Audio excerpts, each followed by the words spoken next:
members and all the patrons here at Rice-Eccles Stadium wearing black T-shirts. And we're underway. Touchback will come out to the 25, and Brendan Sorsby, who coming into today tied with Fernando Mendoza for the national lead in total touchdowns. He's thrown just one interception, and that was week 1 on the final play, the last time they lost a game against Nebraska. And if you don't know about this quarterback for Cincinnati, you need to know. Great size, 6'3", 230 plus, a true dual threat. You'll see him a lot in the RPO action. And as Dave mentioned, the decision-making has been pristine, but he'll face his toughest challenge of the season against this Utah defense here tonight.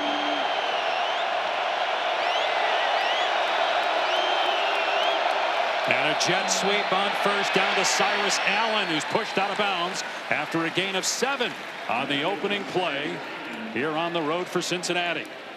We touched on it. This Utah defense has been excellent all year. Morgan Scalley, 18 years with this program, played for Kyle Whittingham. They preach physicality, and they bring a ton of pressure. Expect to see that all throughout the course of this ballgame. Sorsby, and the pass is batted down by Logan Fano. Bimahi jumped up as well. Third down. A nice job inside. Bimahi times this perfectly, gets the hand up, and gets the pass down. If you're Brendan Sorsby here, the option of running very much in play, especially against man-to-man coverage.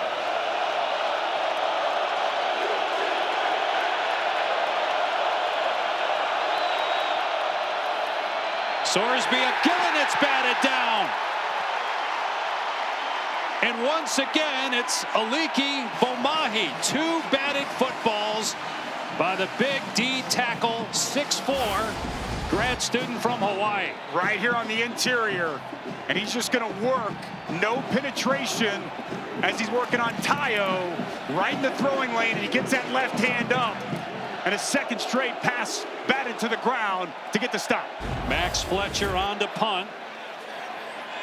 And racing backwards and letting it roll inside the 10 and then scooping it up as Carvalho. He's in trouble back at the 2-yard line and tackled at the 5.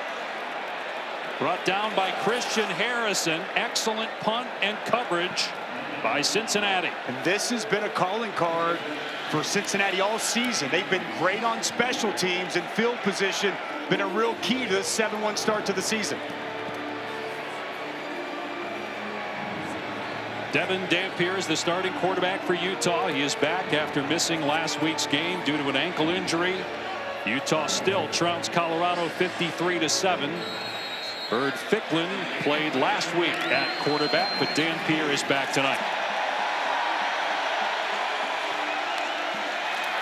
And on first down, Dampier is an excellent runner. Will keep it, and he gets drilled at the 8-yard line by Gola Collard, their 5th-year senior free safety.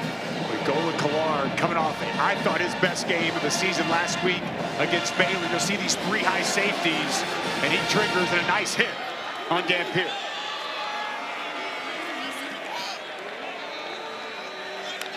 Now they go empty on second down, and Dampier throwing a strike. It's a first down catch for Gray. He's out past the 30-yard line before he's finally wrestled to the ground to gain of 20.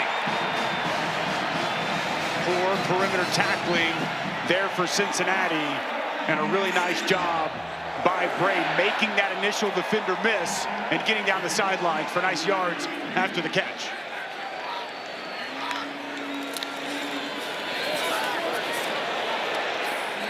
And we welcome you to Salt Lake City for a matchup of ranked teams under the lights.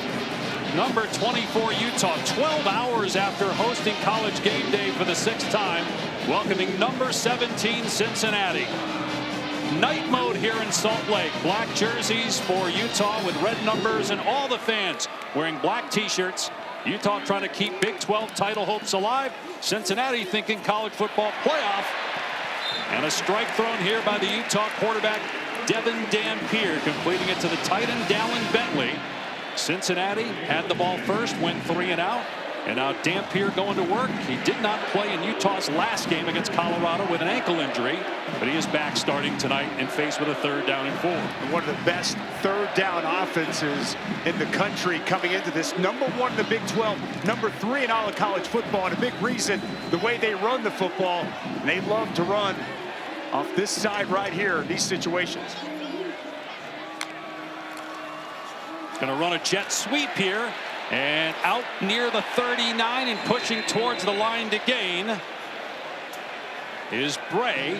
Going to mark him short. 4th down and inches here for Cincinnati, or for Utah rather. When decision time, they're going to go big personnel on the field. Kyle Whittingham 4th and short. This is one of the most veteran, best offensive lines in the country. And they're going to keep them on the field for this 4th and short. Bring in a defensive lineman to play fullback here.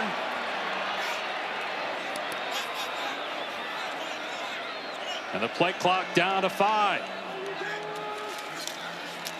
Rodgers falls forward, got close to the line to gain with 2nd effort. The initial hit by Thompson and Sanks, he didn't get it there, but may have fallen forward.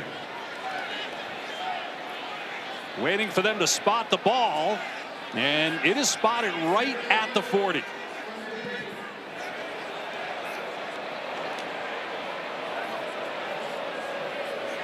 With Jonathan Thompson, 22, does a really nice job getting the initial penetration. Well, it's a great extra effort at the end to even get a chance. Jonathan Thompson, he's going to do a really good job getting downhill, knifing in, and creating this contact in the backfield. And it's the extra effort by Rodgers at the end that even gives him a chance.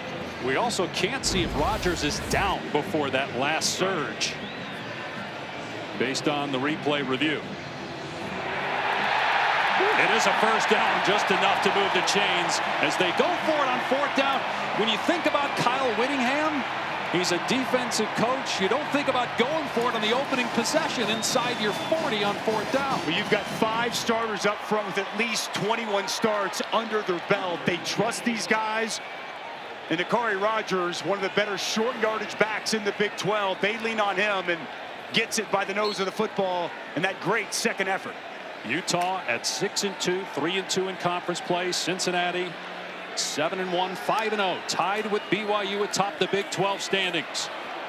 And getting hit is Bird Ficklin. The ball came out, but he's ruled down. No gain on the play. Ficklin is the backup quarterback, but started for the injured Dampier last week and had a huge day against the Buffaloes. So this ball's definitely out. Logan Wilson, as Ficklin is held up, he's going to rip this out.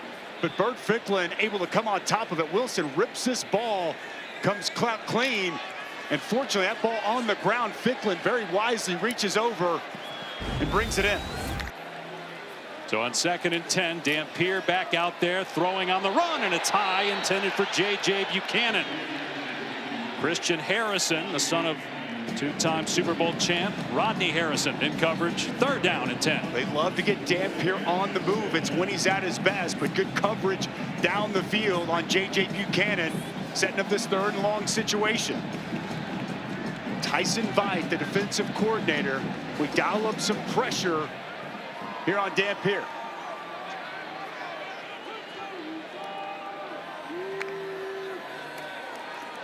Dampier steps up, takes off, makes a nice cut, and bounces just shy of the 50-yard line. They're going to spot a little bit closer to midfield. Waiting to see if it will be a 1st down. It is 1st down. Excellent job by Dampier. Ooh, they may take a look at this. Elbow down. Where was that football when the elbow came down? As you're saying, he got enough to move the sticks. Great job there on 3rd down by Dampier. So elusive. Dampier on the design quarterback run. And inside the 40-yard line is Wayshawn Parker, who took the direct snap that time, lined up at Wildcat, and it's a gain of 11 for Parker. With counter action, and Wayshawn Parker is really good. Pull backside guard, backside tackle. and it's going to open up. And boy, Parker's got really good feel. See how he's just patient, able to make guys miss, and a nice pickup for another first down. Dampier to throw now, and takes a shot into the end zone. Two receivers are there for Utah, and it's incomplete. Both Benny and the tight end Bentley had a shot at it, and obviously a mistake there to have both guys basically running the same route in the same space. Yeah, both guys should not be running in this same area. I think he was looking for 88, Dallin Bentley down the field, but then you see the speed of also the safety Jackson Benny gets there. Boy, missed opportunities. That ball goes right off the hands of the big tight end Dallin Bentley.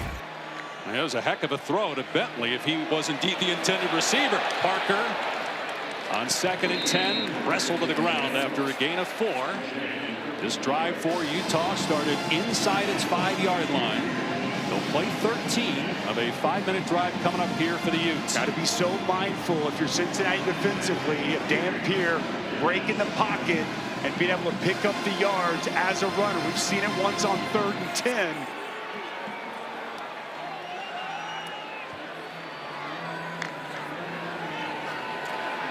Dampier, throw it deep, and it's broken up, incomplete. It's intended for Buchanan. Harrison knocked it away, and it's 4th down and 7. Be about a 53-yard field goal try from here, but the offense is staying out there. Really good by Harrison. He's going to work over the top of this route and get there just in time to create the pass breakup. Excellent timing by Christian Harrison. They do have a kicker in Dylan Curtis, who made a 53-yarder last week and a 54-yarder earlier, but they're going for it on 4th and 7. Dampier has room to run, and he lowers his shoulder and thrown down and thrown forward. Very close to another first down. Jake Golday on the tackle, and it is a first down for Utah. Boy, this is great strength by Dampier. Golday, one of the best linebackers in the Big 12. He stops him short. Look at the effort here as he reaches that football over the line to gain and converts on another 4th down. Well, you've got to keep contained, Dave. You've got to keep contained on that play right there. Cincinnati, the defensive end, came inside, allowed Dampier to get to the edge. Bird Ficklin back in at quarterback. Dampier is in the game as well, lined up at receiver, and a design run for Ficklin, and he's grabbed at the ankle and brought down after no gain on the play. That was Gola Collard in there for Cincinnati. Does a nice job, Gola Collard, fighting underneath that block and getting Ficklin to the ground right around the line of scrimmage. We saw both quarterbacks in there that time. They told us there was a chance we'd see that. Bird Ficklin coming off a massive game on the ground a week ago.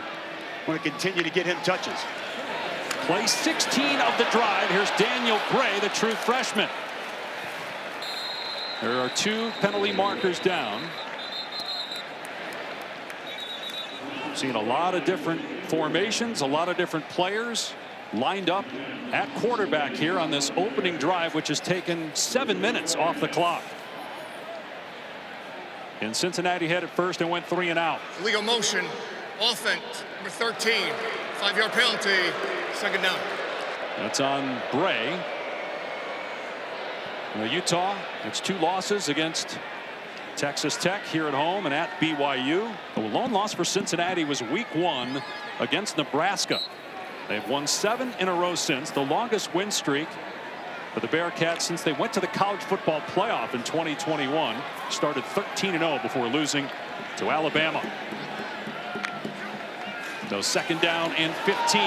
Dampier on the rollout, throws a strike inside the 10, breaking free. Ryan Davis, touchdown Utah.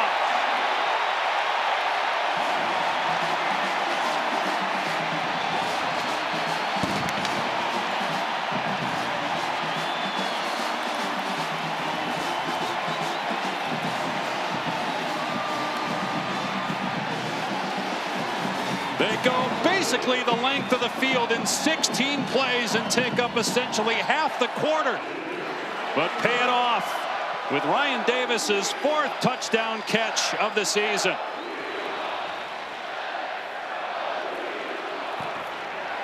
And Curtis's point after sneaks inside the right upright to make it 7-0. Well, Jake Golday, the linebacker, he's going to stay there and freeze. He's not going to move. Christian Harrison's going to get outside, and then the route is going to be perfect by Ryan Davis. They love to move the pocket with Dampier. He fires a strike. Poor tackling on the back end, and an early lead for Utah here at home.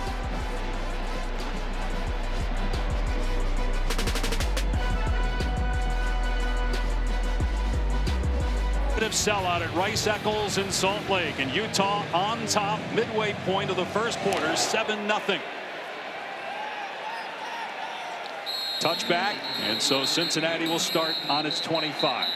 And welcome to the boot. Dave Pasch, Dusty DeVorch. After we saw Utah go 16 plays, 94 yards, one of the most productive quarterbacks in the country is going to need to play like it here tonight against an excellent Utah defense.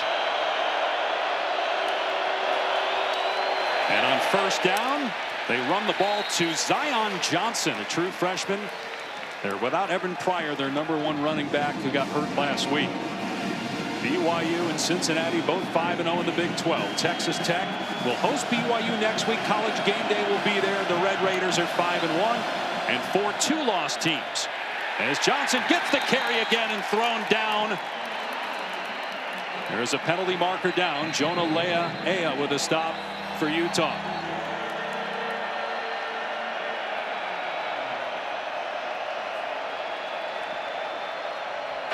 Offsides.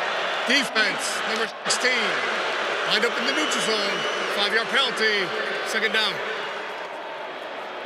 We showed the standings, Dusty. In your mind right now, likelihood of the Big 12 getting more than one team. We got a lot of football left, but based on what you've seen from watching the conference so far this year. Boy, it's a long way to go. I think they're going to beat up on each other. I think the most likely scenario is that they probably likely get one, that Big 12 champion in Arlington at the end of the year. On second down, Sorsby has a completion. It's Zion Johnson again. How about this? He's barely played. He played against this FCS opponent early in the season. This is his first work against an FBS team, and he's getting a lot of touches here on this drive. They run a lot of man-to-man at Utah. 7, Jonathan Hall, the backer, late to get out, and a nice find there to pick up the initial first down of the night for Cincinnati. Tawee Walker gets the carry here, makes the defender miss, keeps his feet moving and his hand on the ground with no body part other than that, and so he was still alive and picked up about 8. Protection Spotlight presented by Prudential. Keep an eye on this throughout the game. Well, boy, it's good on good. Nobody brings more pressure than this Utah defense from Morgan Scalley, and there are a few offensive lines that have been better. Only Navy matches Cincinnati. This offensive line has exceeded expectations, done a great job all year, both in the run game and protecting Brennan Sorsby. Faking the jet sweep, Sorsby backing up, pressure on, hoisted out of bounds. It was Leia that was in the face that time of Sorsby. Third down and 3.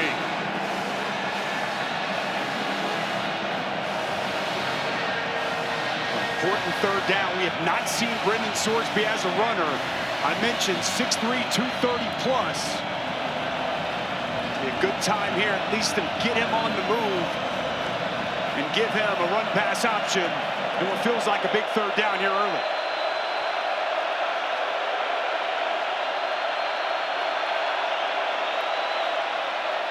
Sorsby pitches at the last second to Covey, who gets the first down and more. And finally brought down at the 33-yard line. To gain of 19 before Smith Snowden makes the tackle. Well, this is so good. Watch Jackson Benny. He's going to feather this. And Brennan Sorsby waits on it to the last minute. You'll see Benny. He's going to play the quarterback, and he allows the perimeter, Covey, to get there. Perfectly timed pitch by Brennan Sorsby on that third down. Got to respect the running ability of Sorsby. Number 2 in the Big 12 among quarterbacks in rushing yards, trailing only Dampier. He's got 7 rushing touchdowns already. And he'll lob it here and just throw it away. Covey was coming out of the backfield, was well covered by Teo Johnson down the sideline. You will see almost exclusively man-to-man coverage or a single high safety defense. They'll play some zone. Heavy pressure, heavy man. They're physical out there on the outside with wide receivers. tight ends going to really challenge these pass catchers for Cincinnati all night. Option to the other side, and that pitch was outside, but a nice catch by Covey. He gets the first down at the 22, dropped by Johnson. With this option having some success, watch Dillon at defensive end. He's going to take one step inside. There's nobody out there on the edge, on the perimeter. That's an easy decision there for Brendan Sorsby. And once again, the option works well. And a nice job getting Manny Covey with that speed out there outside on the perimeter. And no Evan Pryor, their #1 running back. And keeping it is Sorsby, and he's going to score. Touchdown, Cincinnati.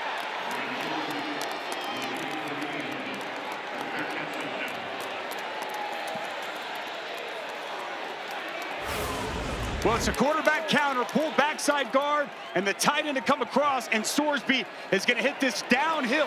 Fake the toss to Tyree Walker. It's blocked perfectly, and Brendan Sorsby puts that left foot in the ground, gets vertical north and south, and an answer from Brendan Sorsby in this Cincinnati offense. He's now accounted for 28 touchdowns. That is second most in the country behind Fernando Mendoza of Indiana, who's at 29 after 2 touchdowns today. Sorsby started his college career at Indiana, but now in year 2 as the starting signal caller for Cincinnati and a Big 12 Player of the Year candidate.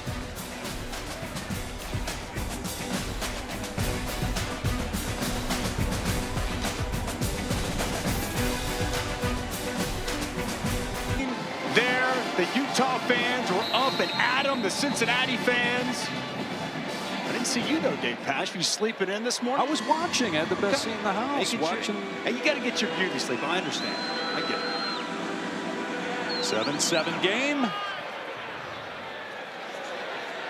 And Utah will have it on its 25. Which means it's time for Devin Dampier, who we heard missed last week's game with a right ankle injury. This is an injury he's been dealing with for a majority of the season. Originally injured it week 3 against Wyoming and then re-aggravated it 2 weeks ago against BYU. Coaches called him about 90% coming into tonight's game, but I will say after that opening possession, he looked pretty good. And guys, he came to the sideline. He was fired up, said to his teammates, "That's what I'm talking about. Let's go." How about the QB play early in this game? Well, and a little change in formation with Dampier wide to the left and the direct snap to Parker, who breaks a tackle and keeps the legs driving out to the 29 for a 4-yard gain. Our impact players are brought to you by Brooks. Well, let's start on the Utah side. We got a couple of brothers. Spencer Fano, one of the best offensive tackles in the country, and his brother Logan, the excellent defensive end. Dante Corleone, yes, the Godfather, has been at Cincinnati for a long time, a huge force in the interior of that defensive line. And Joe Royer, one of the best tight ends in the country here tonight for the Bearcats. Dampier has a completion and a first down. Man, they had a touchdown earlier, Ryan Davis. Going back to what Taylor was saying about Devin Dampier, it's a guy that was a really good player in the Mountain West last year when he was at New Mexico. He led the conference in total offense, first team All Mountain West, rushed for over 1,000 yards. But his passing, surprisingly to a lot of people, has been really good this year. Leads the conference in completion percentage. He's really taken a big step in the right direction as Daniel Bray takes the jet sweep. A nice pickup on first down, but it's year 2 of Jason Beck. Jason Beck was there with them at New Mexico. Offensive coordinator comes into Utah, and his quarterback comes with him, something we see more and more of in college football. So I think there's great understanding of this offense, and Jason Beck's just getting more and more comfortable. And right now, Dampier playing with great confidence as a runner and as a thrower. Gonna hand it off to Bray, and Bray is into Cincinnati territory. Gets the first down before Harrison makes the hit. Gain of 8 on the play. Daniel Bray, he's a true freshman, but he has got excellent speed, and his role continues to increase week over week. He didn't play the first 4 games of the year, but they found a weapon. They line him up all over the place. Dampier, a complete pass to Davis. A gain of 9 to the 39-yard line of Cincinnati. We mentioned the quarterback and offensive coordinator. Also coming with them, Ryan Davis. He's another one of the New Mexico players that came with coordinator and quarterback, and you can see the outstanding route running. He is the go-to guy for this offense. Number 2 in the Big 12 coming into tonight with 48 catches on the season. We've already seen him with 3 and a touchdown here early. Utah brings in an extra offensive lineman, Solatoa Moiai, for the second down and short play. Dampier off play action, lobs it down the seam, and it's knocked away by Sanks. Incomplete, intended for Bentley. Utah fans want a flag, but no laundry on that play. But Jaquan Sanks, he's gonna retreat at just the right time. Initially, he takes that one step forward, but he gets back and he gets in decent position, doesn't make contact, and that ball hits him in the back of the shoulder pads. A little bit of contact before it got there, but it doesn't draw the flag. He was beat initially and recovered there late. Might be Ford on territory. They've got Parker in as the Wildcat quarterback. He fakes it to Dampier, the quarterback, and keeping it is Parker, breaking a tackle. Parker into the end zone. Touchdown, Utah.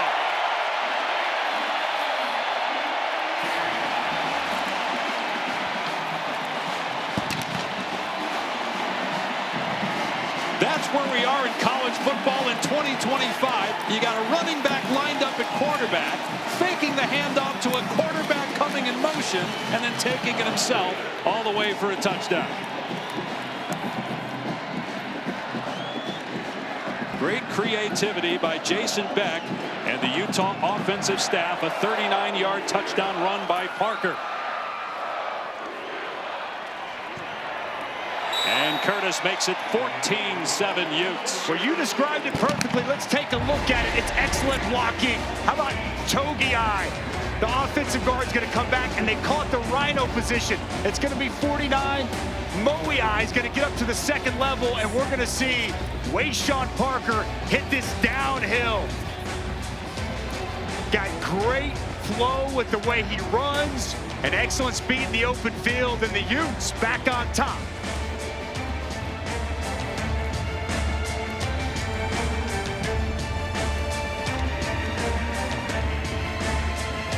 All season coming in. 2 explosive plays for Utah. 39-yard touchdown run, 34-yard touchdown pass, and a 14-7 lead. After the touchback, we will check in with Matt Berry in the studio.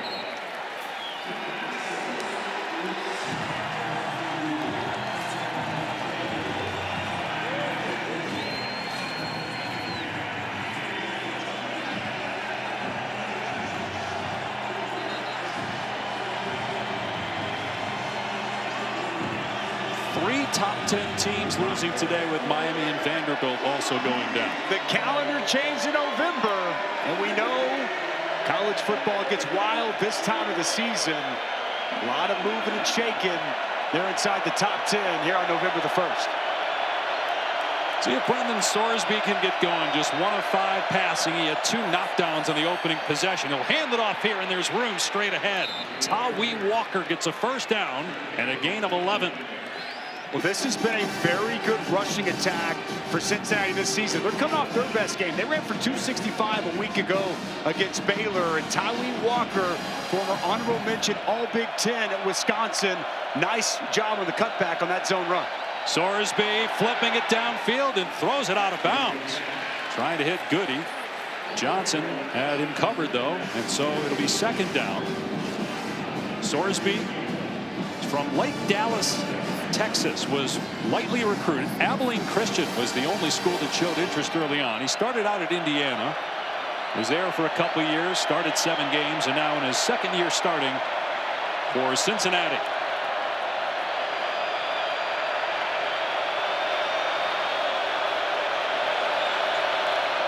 He'll hand it off. Walker again, room past midfield, inside the 30, and finally chopped to the ground inside the 25. A gain of 40 on the ground. Well, inside, watch the movement with this zone running attack, and you'll see Tyree Walker right off at the left guard, Tanguesta Hall, and then Gerhardt the center. Really nice job getting on a body. And you see that quality running by Tyree Walker. He is a load to bring down, Dave. He's 5'8", close to 220, but nice vision and a cutback on that explosive run. Utah with 94 rushing yards. Cincinnati with 119, and we played just one quarter. And soft on the perimeter. Speed option, we're not getting to the backer. They're getting the tackle up on us, and so we just got to be better on defense. Offense is fine. 2 scores and 2 drives, but we got to settle in on defense and get a stop. Thank you, Coach. Dave? Well, right on cue with Chance Williams bottled up at the point of attack by Jonah Leah for no gain on the play. Sorsby has a touchdown run for Cincinnati. Walker had a 41-yard run to put the Bearcats in this position. Actually lose a yard on that first down play, and now Sorsby throwing, and it's incomplete. Again, thrown out of bounds. We've seen 2 or 3 passes where Sorsby didn't even give his receiver a chance. That time he was trying to hit Caldwell. Yeah, he's been off the mark. Slow start for Brendan Sorsby, just 1 of 7. Good tight coverage all over the field once again by this Utah defense.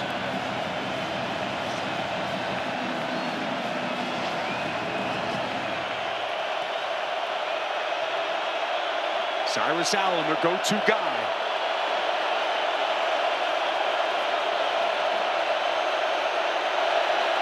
Utah 10th in the country in sacks, and here they come. Sorsby gets the pass away, but the receiver went a different way than the football did. The receiver, Caleb Goody, cut off his route, and you can see Sorsby's not happy. With complete miscommunication here outside. He was expecting Goody to run a corner. He runs an in-cutting route. Yet another incompletion for Brendan Sorsby, just 1 of 8 to start tonight. Steven Rusnak, 11 of 11 this year, 22 straight makes. The last time he missed a field goal was when he was at Michigan State 4 years ago. 41-yard attempt. No good. The announcer jinx coming into play as Rusnak misses for the first time since 2021. Great hold there by Utah after really nice running we saw on consecutive plays there from Tyree Walker. They get the stop. And then the Rusnak miss. The very rare Rusnak miss. Pushed it out to the left, and it never came back for the outstanding kicker. So they waste that huge run by Walker of 41 yards to get them inside the 25-yard line. So you look at the reaction of Scott Satterfield in his 3rd year as the head man at Cincinnati. This defense is going to have to settle down now. I mean, these first 2 drives, Utah has had their way, and they've been very balanced, both with the run, the pass. They've run it for 94, they've thrown it for 80, and just really have Cincinnati on their heels. Dampier lining up at quarterback and hands it off to Rogers. Picks up about 3 on the play. Dante Corleone on the stop for Cincinnati. 3-time captain. Nose tackle for the Bearcats. First team all Big 12 a year ago. He's a key force on the interior. He's a massive man at 335. So strong at the point of attack. Been banged up nursing an ankle. He was healthy last week. They need him to be impactful on the interior. Dampier throwing, and it's caught. At the 32-yard line is Bentley. They'll mark him at the 33. Short by a yard of a first down.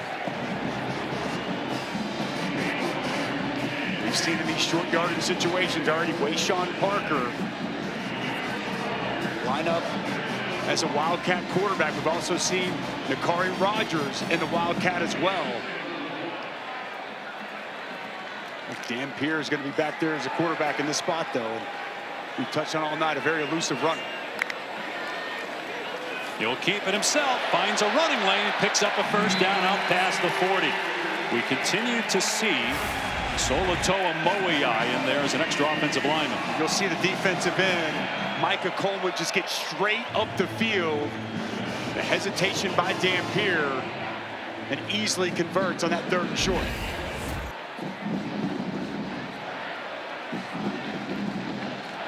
Dampier was the Big 12 preseason newcomer of the year. Rogers gets the carry. He gets drilled at the 43-yard line and stood up. They'll blow it dead after a 3-yard pickup. That was Jonathan Thompson in there along with Pete. Thompson shaken up. He'll come to the sideline. Also Jake Golday in there. The senior linebacker is having just an outstanding year. One of the best linebackers in the Big 12 so far. You need him to continue to pick it up. Good as a pass rusher, and he's been stout against the run all season. Dampier on second down, firing it deep, and throw it out of bounds. Going for J.J. Buchanan. Logan Wilson is in his 7th year of college football, had the coverage. It brings up 3rd and 7. Well, so far tonight, these third down situations, we've seen Dampier as a runner, and we've also seen him find 9, Ryan Davis. 3 catches, 52 yards, and a touchdown for Davis so far. He's got 51 catches on the year, 2nd most in the Big 12. They operate out of an empty set, and Dampier throws a bullet that's incomplete. Intended for Simmons, and Arnold had coverage that time for Cincinnati. 4th down. Boy, it's excellent coverage here by Armani Arnold. Just right there in the hip pocket of Larry Simmons. A little handsy outside, but trying to throw the back shoulder, and Cincinnati finally comes up with a big stop. Yep, first punt for Orion Phillips. Utah faked a punt last week. Phillips threw a completion on the play. So Cincinnati has to be aware of that on 4th down and 7. And Phillips just got it away. They came after it. And it sails out of bounds. Around the Bends a tight edge, and the timing on his pass rush is pristine. Cincinnati back on offense. Pressure on Sorsby. And Sorsby has a completion. Great throw to Goody for a 1st down. You mentioned John Henry Daly. With more on his story, let's check in with Taylor. An incredible football player, but I will tell you, he draws his inspiration from his younger 20-year-old brother named Mason. Mason has special needs, and earlier this year he was diagnosed with lymphoma. So for the last few weeks, few months, he's been battling chemo. And on Thursday, while I was interviewing John Henry, Allen with a catch down to the 30-yard line. 1st down, Cincinnati. While I was interviewing John Henry, I did get the news that Mason underwent his final round of chemotherapy. So, Mason, we're thinking about you, and we hope that you are declared cancer-free in just a few minutes or a few months, and your brother definitely draws inspiration from you. All right, Taylor, and certainly at this point, Utah needs some pressure from Daly. Sorsby starting to get into a rhythm. Back-to-back completions. He had just 1 completion all game. And a whistle, there was some movement before the snap. Gain of 45 yards, Sorsby to Allen to put him in this position at the 19-yard line.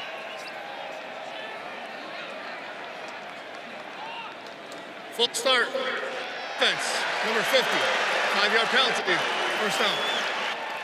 Tangastal, the left guard, 1st-year starter, the guilty man. 1st and 15. How about the touch on this pass from Brendan Sorsby to Cyrus Allen? Puts it perfectly where it needs to be, over the shoulder. An explosive play via the air finally for the Cincinnati offense. Before this drive started, just 1 completion to a running back. We've now seen multiple passes. The first on the move to Goody, and then that dime delivered there to Allen.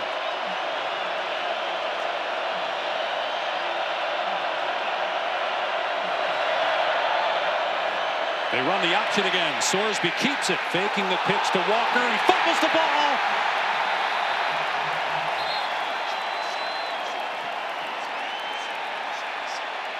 And recovered by Utah. And officials are having a conversation here. Ruling on the field is a fumble. Recovered by the defense. It'll be 1st down, Utah.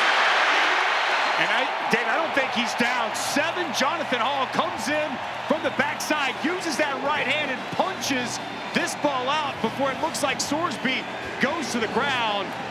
That is precise there by Jonathan Hall. Right on the football, it's on the ground. And just the first fumble lost on the season by the Cincinnati quarterback. And only a 2nd turnover since the 2nd turnover on the year, 1st since that opener interception, the final possession against Nebraska. Leia Aya with the recovery. That ball was out. It's a turnover.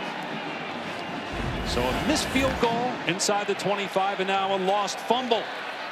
Dampier, everybody covered. So he takes off. Spins away from a defender.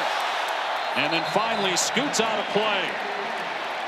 Was able to elude Brian Sims III and get positive yardage. Boy, he is elusive. Whoop! Just hit the brakes.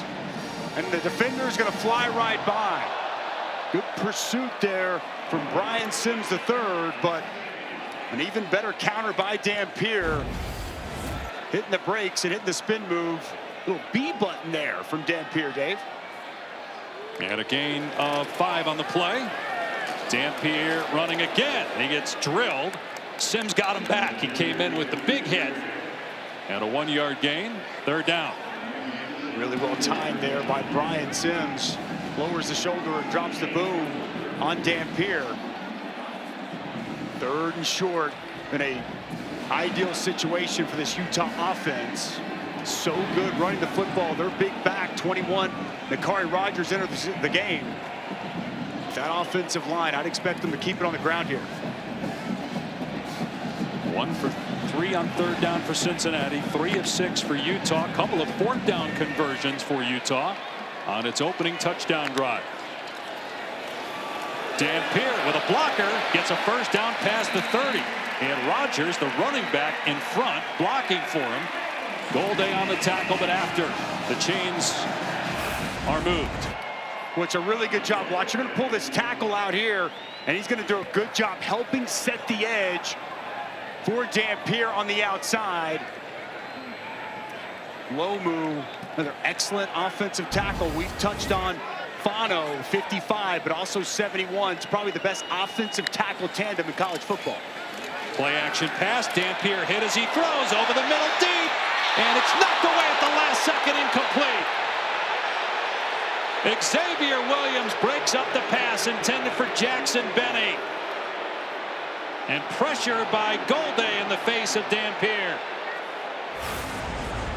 Well, Benny had a step. This ball underthrown. And that contact gets there a little bit early from Xavier Williams, but doesn't draw a flag, Dave.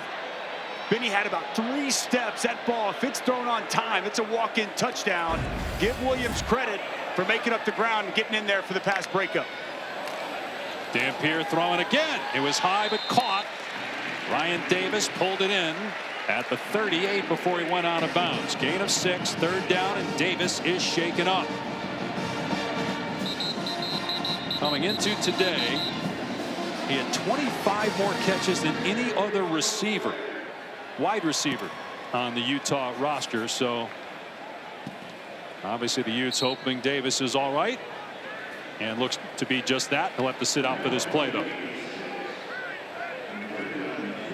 3rd down and 4, midway point of the 2nd quarter. A lot of offense in the 1st quarter, a lot of mistakes here in the 2nd. Dampier going for Gray, and he breaks a tackle, keeps his balance. Finally shoved out at the 40-yard line of Cincinnati.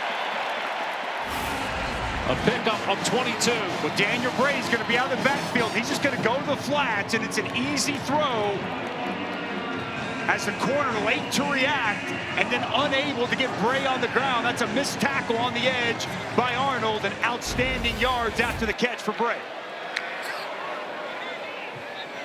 Dampier, 113 passing yards, 41 rushing yards. Again, didn't start last week because of an injury. Back to throw here. Taking another deep shot. It's underthrown and a flag comes down. It was intended for Buchanan. It was incomplete. Daniel James in coverage grabbed the tight end and dropped him before the ball arrived.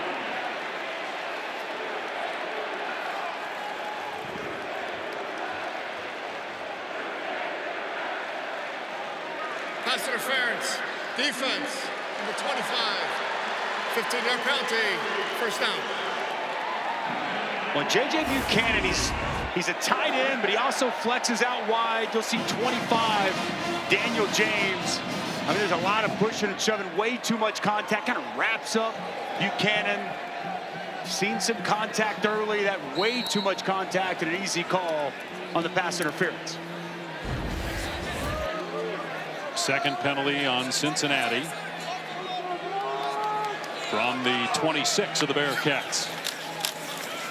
Wayshawn Parker tries to cut it back and wrestle to the ground.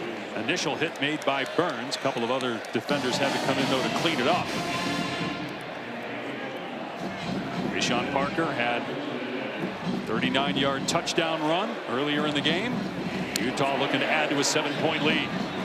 Trying to keep Big 12 title hopes alive. You got two teams unbeaten in the conference at Cincinnati and BYU. Texas Tech with 1 loss, a handful of teams with 2 losses. Got to think a third would pretty much eliminate them from contention for the Big 12 title. Parker down to the 20-yard line. Gain of 5, third down. Big personnel in the game. The Rhino, Dave Moei. Backup right guard. They bring him in. It's part of Jason Beck's offense. You'll see a lot of 6 offensive linemen in the game. Though he wears 49, he's just an additional offensive lineman. They run right behind Big 49 for a nice pickup. And here it is over off the right side here. And they'll run that way. Parker going to be close. Brought down right at the line to gain.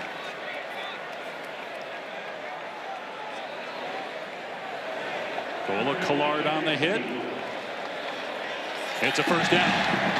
Well, we've seen a ton of occasions in this first half where the ball is literally right on the line to gain. And for Utah, it continues to be first down, enough to move the chains.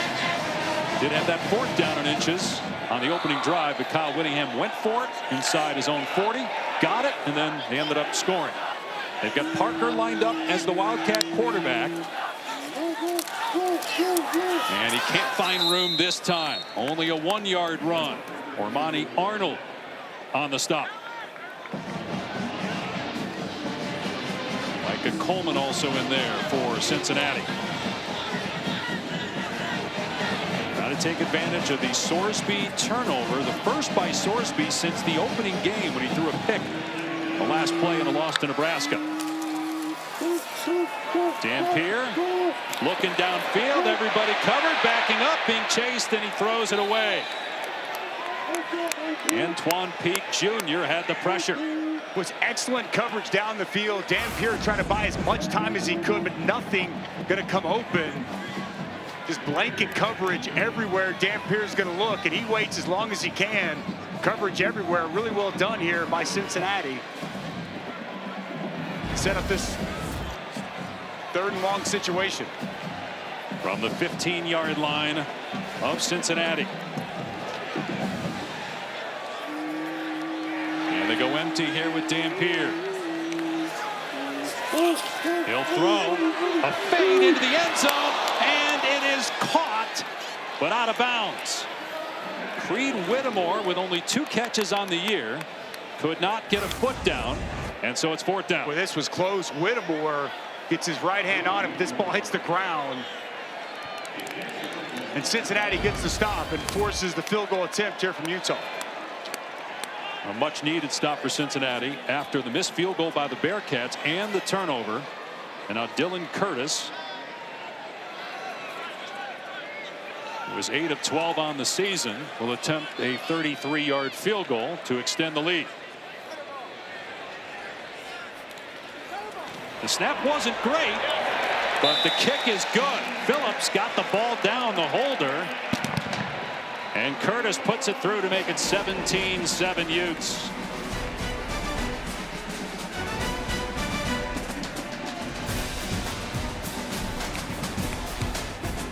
How many of the interviewees knew how to spell Cincinnati? Do you have a wild guess? Well, I'm guessing the one that had stayed up 12 straight hours did not get it correct, because I'm guessing now it's 24 straight hours she's been out. Yeah, most didn't. We interviewed more than we showed there, so let's say it was about 6. 5 out of the 6 had no clue. Can you spell Cincinnati? I can. Just making sure. Cincinnati. It's on the screen, but it's all right. We knew you knew it anyway. Well done. I'm not looking at the screen like you, Dave. It was a great scene there this morning for College Game Day. Boy, Game Day always delivers, and the Utah fans delivered as well. I think we had a shirtless Pat at the start and the end of the telecast today, as Walker is swallowed by Holtzclaw on first down. No gain on the play.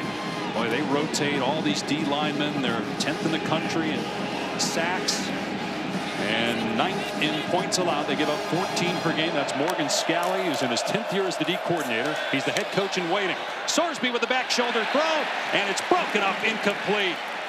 Jennings the intended target, and Blake Cotton made the play defensively. Here's Matt Berry. Check that, Kevin Connors in the studio.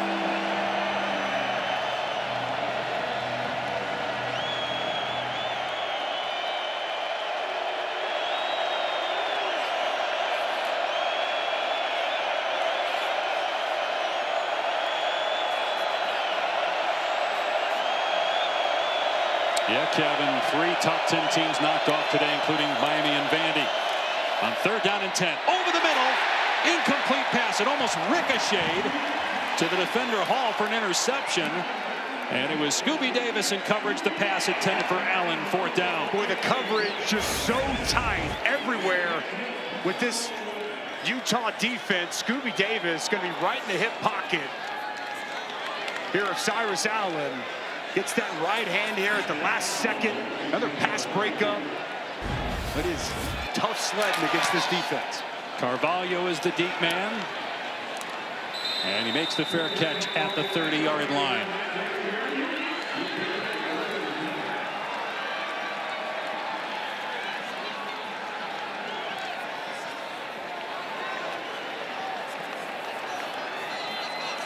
Good.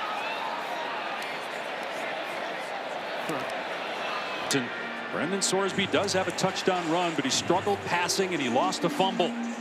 Also a missed field goal for Cincinnati. 2 things this team has not done this year: missed field goals and the quarterback turned the ball over. That is not a recipe for success on the road against this good Utah football team.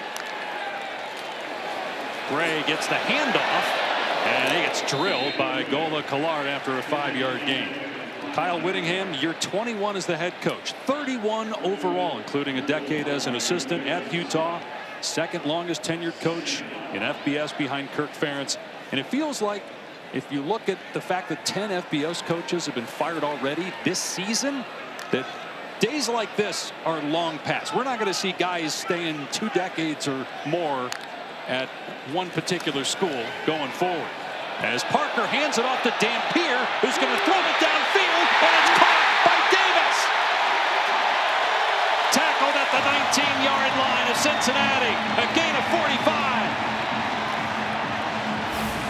Wow, a little trickeration here. They're going to sneak Davis out the outside, and you're going to see right here Dampier, the motion man, to hand him the football, and an absolutely perfectly placed pass here down the field to Ryan Davis. Can't throw it any better than that.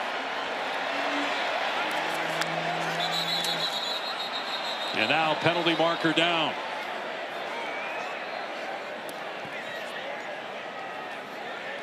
Ball start.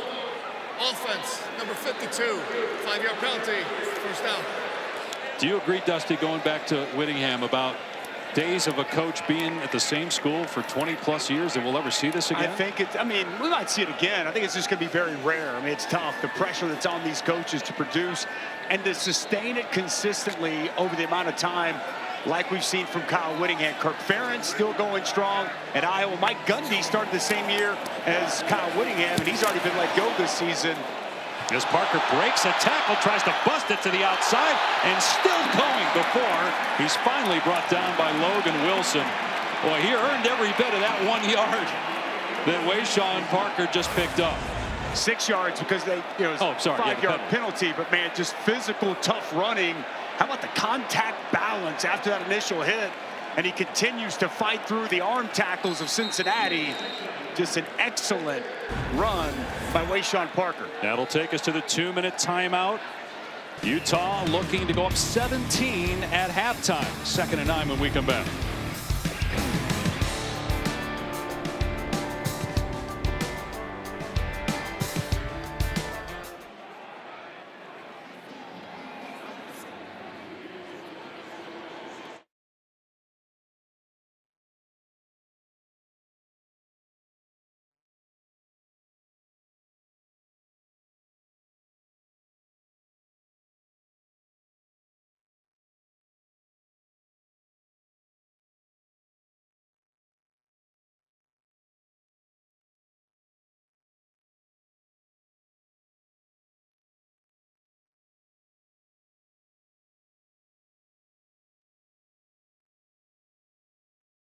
is ranked lower than Cincinnati, although his favorite in this game is Bray, was tackled by Peak, but there was a flag and likely a face mask at the 15-yard line, which would give Utah first down. Keep in mind the Utes will get the ball to start the second half as they look to add to their 10-point lead here late in the second quarter.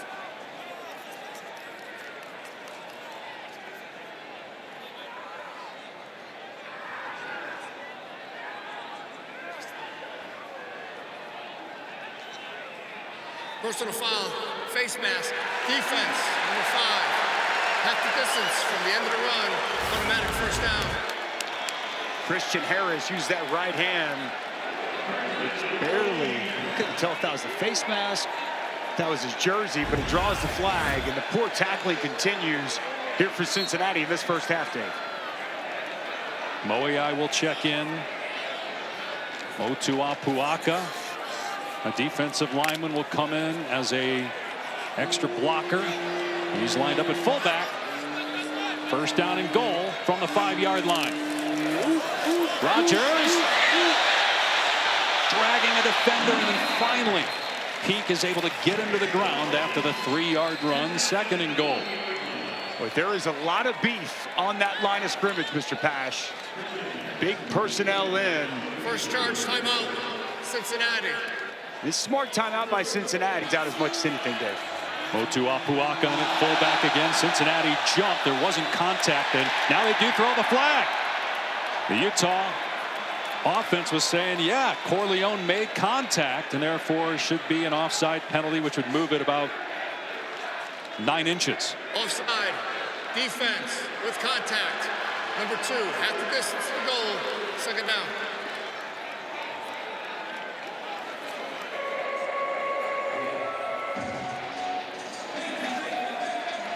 The ball be spotted right at the 1-yard line. Scott Satterfield, you know, he's got to be frustrated overall. They felt really good about where they were coming into this game. We talked to him before the game, and they thought his team was going to show up and play well, and they just have another jump there on the defensive line from Cincinnati. But this time no contact, so no flag. Dampier will give to Rogers, and he's into the end zone. Touchdown, Utah.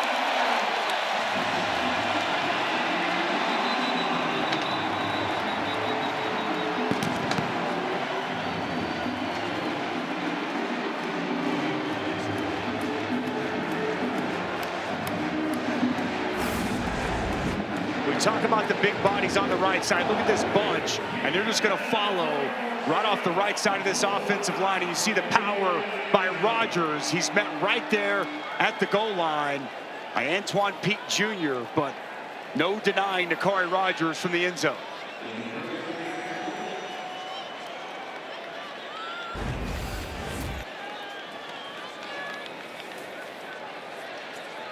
They're looking at the video just to make sure that Rogers got in the end zone for his 8th rushing touchdown of the season.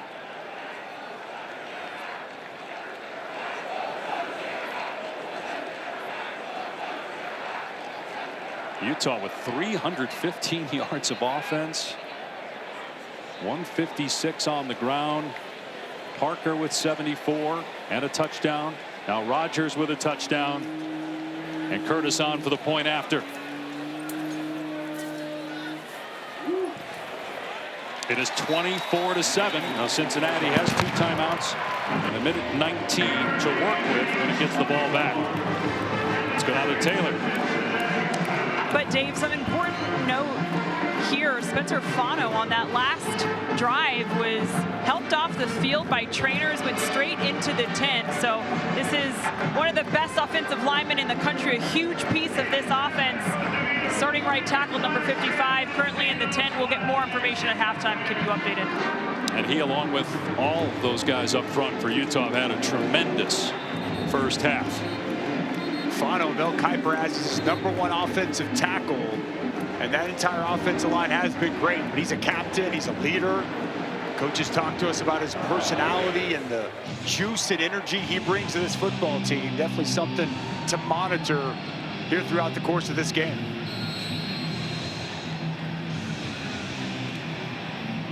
Curtis will kick it deep to Matthew McDoom. who has just one return on the season. It's been touchbacks galore so far here in the first half.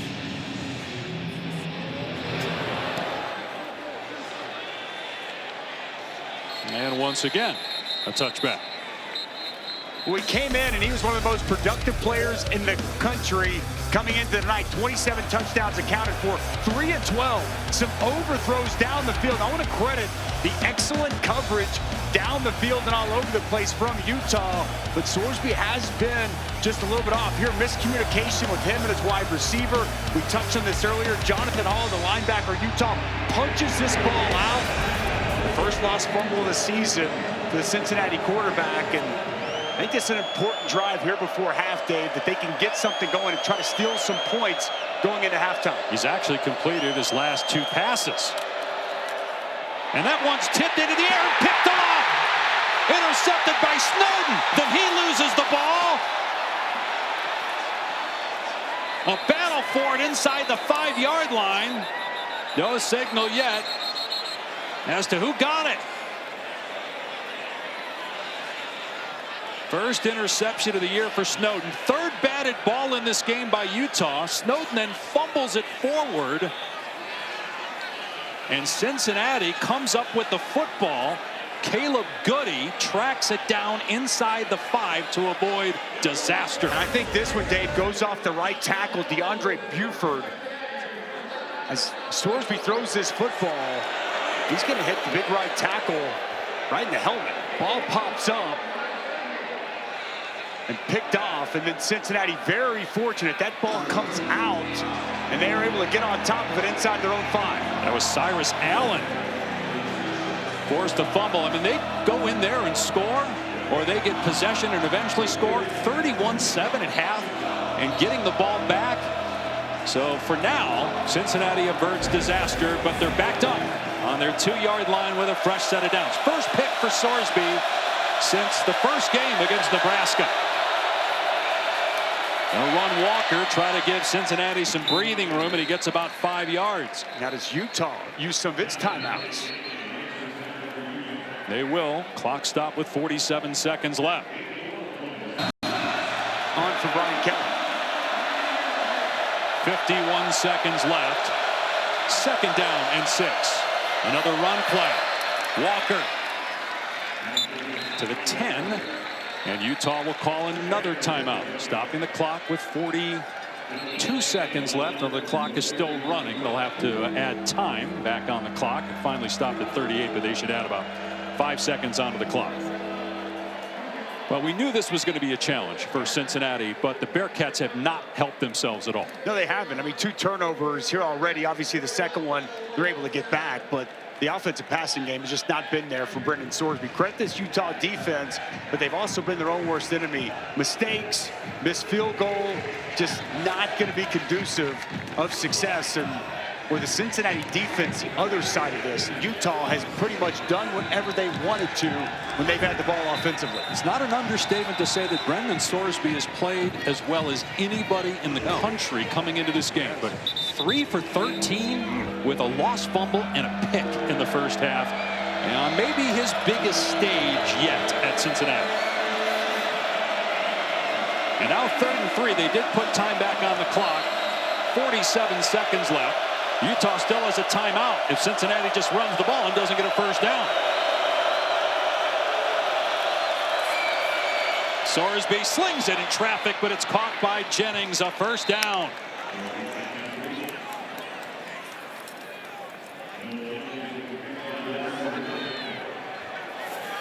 Clock stops to move the chains. Now it starts on the ready for play.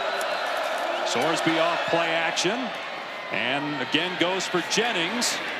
Brought down to the 28-yard line. Now a timeout taken. 30 seconds left. BYU obviously the other team to beat Utah when Utah went on the road to Provo. It's going to be a great matchup in Lubbock next weekend. Sorsby, dangerous pass, and upended is Covey by Snowden, who had the interception earlier. And now the clock stopped with 27 seconds left, and it's 3rd down and 2. With Smith Snowden just going to come up in Manny Covey. The pressure was coming off the edge. The ball had to come out quick. And supreme defense by Utah here once again. You mentioned it earlier. There is not a lot of airspace between the receivers and defensive backs for Utah. Hard for Sorsby to get receivers open. The receiver wide open here, though, and it's a first down catch by Caldwell. Clock will stop to reset the chains with 20 seconds to go. And Cincinnati about 25 yards away from field goal range.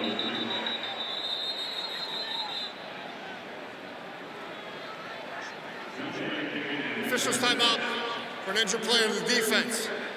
And it's John Henry Daly who's shaken up, leading Utah in sacks, third in the country with 9.5. Neither team with a sack in this game, but there has been some pressure on Sorsby, but the coverage outstanding on the back end. There's just these receivers have not created much separation throughout the course of the night. You couple that with Brendan Sorsby being just a little bit off and the timing off with his wide receivers. It's been an abysmal 6-17 start, but Brendan Sorsby showing some life here, Dave, on this final drive of the first half. Clock starting on the ready for play. Sorsby, long throw, and getting out of bounds after the catch is good. No, they say that he stayed in. And a timeout taken by Scott Satterfield with 8 seconds left. That's his last timeout. They still need about 12 to 15 more yards to give Steven Rusnak a chance. Rusnak's long this season is 46 yards. 0-1-0. They're going to put 2 seconds back on the clock. Rusnak has made a 54-yarder in his career, but still you got to get about 15 more yards for that to be a reality. You mentioned the long throw. That was a strong throw there from Brendan Sorsby. As good he tried to get out of bounds. Probably as good as we've seen him outside of the deep Cyrus Allen pass throwing the football, especially in the intermediate game.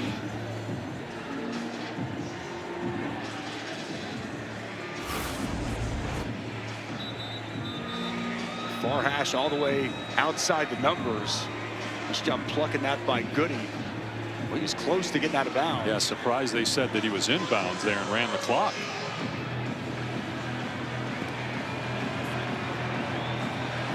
We're told by Scott Satterfield that 58-59 is triable. So you need to get here about 10 yards to even give yourself a chance and try to get out of bounds. With only 10 seconds to go, Utah brings pressure. Sorsby taking a shot, and he throws it out of bounds again. Intended for Caldwell, who gets caught up in the kicking net.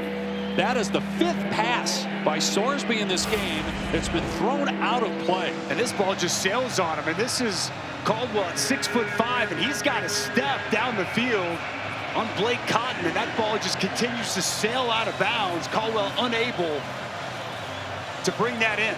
4 seconds left. It's Hail Mary time for Cincinnati. Down 17. And again, Utah will get the ball to start the second half. Everybody back for Utah. Sorsby just going to dump it off to Covey across the middle. He will not try to pitch it. And he's tackled and the half comes to an end. Terrific opening half for Utah. Defense get a stop and get their star quarterback going. Utah will get the ball to start the second half, and they will have it on their 25 after the touchback. Tonight's Player Spotlight brought to you by Royal Caribbean. But it's the rushing attack of this Utah offense early on. A big, crucial conversion. You see the strength and the power from Devin Dampier.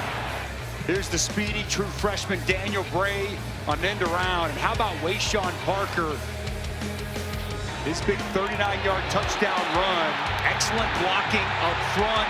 He's got the patience and the ability to make Cincinnati defenders miss as he takes it to the house. And once again, a change here. Who's taking the snap for Utah? Yeah, it's Wayshawn Parker. He had a touchdown run lined up at Wildcat in the first half, but he's bottled up here for a loss of 1 by Jonathan Thompson. Who's checking with Taylor. Dave, Coach Whittingham came up to me and he had a huge smile on his face because the Dodgers won the World Series. Yes, he's a Yankee fan, but he found out at halftime that the Dodgers won. He was fired up about that. Also fired up about his defense. Not quite pleased after the first quarter, but he said in the second quarter, the secondary did a really good job against the deep ball. That has to continue. He also told me that John Henry Daly and Spencer Fanu will both be available here in the second half. Going back to your baseball point, the Dodgers' first back-to-back champs since the Yankees back in '98 to 2000. Whittingham, a huge baseball guy. Defense, 4. Entering the neutral zone, causing the offside penalty, first down. That was interesting when we talked with Coach Whittingham yesterday as he professed his love for baseball. Said he grew up and he wanted to be an outfielder for the New York Yankees, and started talking baseball in the meeting. And well, he knows his baseball. He wasn't messing around. What do you say, he's been to 25 Yankees games? Dampier throwing here, and it's caught, and it's a first down. Ryan Davis out to the 43. It's a gain of 14 yards. That's the 6th catch. Davis is well over 100 receiving yards on the night. Well, Christian Harrison playing at safety, giving a lot of cushion, and it's good identification by Davis. Sets that right route down. And another good find once again by Devin Dampier. That's been the connection of the night. Now 6 catches for 118 yards for Ryan Davis. They bring in Bird Ficklin, the true freshman quarterback who started last week when Dampier was hurt. Dampier at the top of your screen. You see him backing up there. And this might be a double pass. Dampier in trouble. And he flips it downfield, incomplete. See the official with the hat off, so somebody went out of bounds. Bentley, the intended target. Well, we got to give Jason Beck, the offensive coordinator, a ton of credit. His first year here at Utah, the offense really struggled a year ago, and Kyle Whittingham wanted creativity. Was the first thing he told us, and an offensive coordinator. Boy, are we seeing creativity here tonight. This is a completely revamped offense. The way they run it, they throw it, the creativity been off the charts here tonight. Good Cincinnati defense that has not looked at in this game. Another chunk play on the ground. It's Parker. And he picks up 19. Well, just good blocking at the point. We're going to see a little down and around action here. And they're going to hit this once again downhill. Big 49 at Rhino position. Moei, Spencer Fano. Just continue to pound the rock, and Wayshawn Parker well on his way to a 100-yard night. And Parker over 600 yards on the season. He had just over 700 yards all of last year when he was at Washington State. He takes the snap here, tries to get to the outside, but Golday wraps him up. Gain of a yard or 2. Only 1 punt in this game for Utah. They need to find a way to come up with a stop from this drive. Good to see Golday set that edge. Good strong hands. He shucks the offensive lineman and makes that tackle for very minimal gain. Utah trying to keep hopes alive of a Big 12 championship. They've got 2 losses. Cincinnati and BYU were both unbeaten. Texas Tech with 1 loss, and then a bunch of teams with 2. BYU plays Texas Tech next week. Game day will be there. Parker, and he gets drilled at the 40-yard line. Coleman with the initial hit. The cleanup by Gola Collard. It'll bring up 3rd and long. Really good there by Gola Collard, flying down from that safety position, delivering a good blow. Back-to-back good tackling. The tackling was porous in the first half for Cincinnati. Better tackling on these last 2 plays to set up this 3rd and long situation. Bringing an extra offensive lineman, even though it's 3rd down and 10. Dampier with a quick throw out in space to Bray, and he's finally brought down. He broke the initial tackle attempt by Harrison, but then Golday got under the ground, and it's 4th down and 10. Bray shaken up, and he has been targeted often as a receiver and also been running the ball 6 carries. Well, here's Christian Harrison going to fly down from this safety spot. He gets the initial contact on Bray and gets it up, and then it's Golday, second man to show up to get him on the ground and force this punt. They had to have that stop, Cincinnati, and they got it. And now Orion Phillips will try to pin the Bearcats deep in their own end. Covey is standing back at his 8-yard line. Phillips' 2nd punt of the game. And the fair catch made around the 12-yard line by Luca Caldarella. Can Sorsby pick it up? 2 turnovers in the first half, more than he had all season coming in.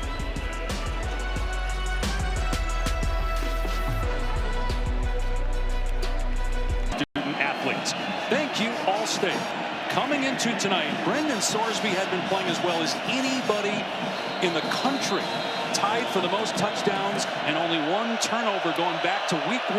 But 2 takeaways by the defense for Utah in that first half. And Sorsby hit as he throws deep here. And the ball is knocked away at the last second, incomplete. Johnson got a hand on it. Goody was the intended target. It would have been about a 40-yard pass play. When he had Goody, watch Johnson. He's going to work down. He's going to work all the way back and be here to create this pass breakup. It's a really good job by him, flying back and getting in position, or else that would have been an explosive play down the field. It's been that kind of a night for Cincinnati's offense. Sorsby 8 of 21, 113 yards, a lost fumble, and a pick. He'll take another shot, and this one's on the money to Cyrus Allen. Allen off to the races. Touchdown, Cincinnati. An 88-yard catch and run for a huge Bearcat score.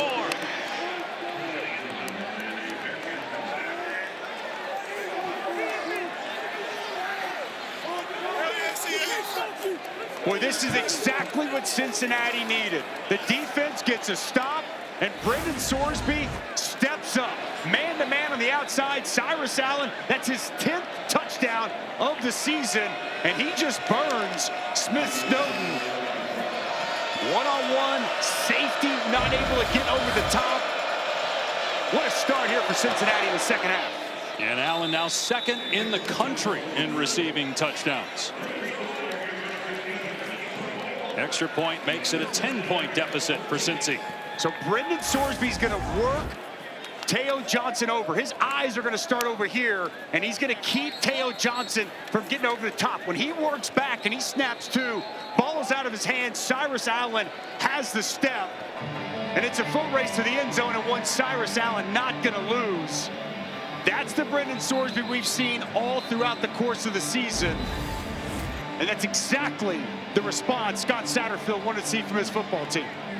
And he's been doing it his whole life. Wasn't really recruited at all coming out of high school. Had one offer from Abilene Christian, eventually Indiana, before it became this version of Indiana. Brought him to Bloomington. After a couple of years, he left to go to Cincinnati.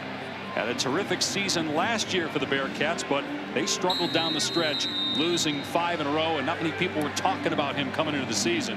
But now they've won 7 straight, and they're back in this one early in the 3rd. Everybody talking about him now. 29 touchdowns on the season. And an absolute dive delivered down the field to get his team back in this ball game. Another touchback, and Utah will start on its 25. Sorsby does have one come-from-behind win already this season. That was against Kansas. They were actually down with 2 minutes to go in that game, and he led a game-winning drive. Obviously a long way to go here. And I think that was a key point in the season, to have that come-from-behind victory. He played outstanding, and he told us that gave this team confidence. That was a point in the year where this team could have gone up, could have gone down. They were able to come from behind, get that road victory, and they haven't lost since. Devin Damp here on the design quarterback run. Tripped up at the line of scrimmage, but was able to soar forward for a couple of yards. Coleman made the initial hit for Cincinnati. Really good. Simeon Coleman setting that edge. Upends Dampier, just not much space, not much running room. That's 4 straight plays now. Good tackling from the Cincinnati defense. Much more sound here in the 3rd quarter defensively. Dampier going deep, and the ball underthrown. It is juggled and incomplete, but a flag. Bentley couldn't hang on, but a penalty marker down. Antoine Peak Jr. in coverage downfield for the Bearcats. Pass interference. 14-yard penalty. First down.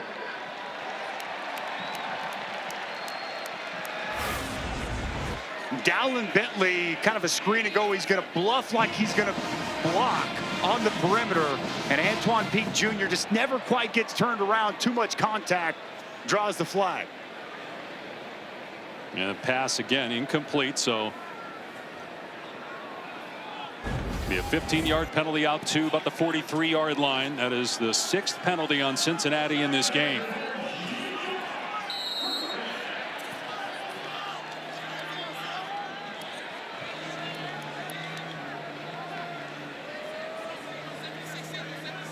Devin Dampier, transfer from New Mexico, led the Mountain West in total offense last year. He's had a terrific season for the Utes this year. A touchdown pass in this game, and going deep here, and the pass knocked down at the last second by Peak, incomplete. Davis was the intended target for Utah. Well, timing is everything, and the timing from Antoine Peak Jr. is perfect. Comes in late, watch the right hand, rake this ball out, and get the pass breakup. Ryan Davis once again had a step. The ball was delivered perfectly. Just an outstanding individual effort by Antoine Peak Jr. down the field. Seeing a lot of deep shots by both teams in this game.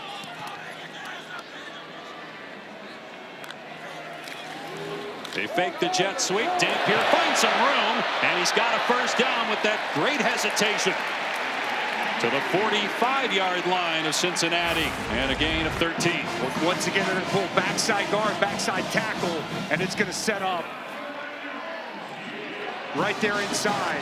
It's a great cutback by Dampier. He starts to the right, works back to the left, the overflow of the defense, and a quality pickup with the good vision from Dampier.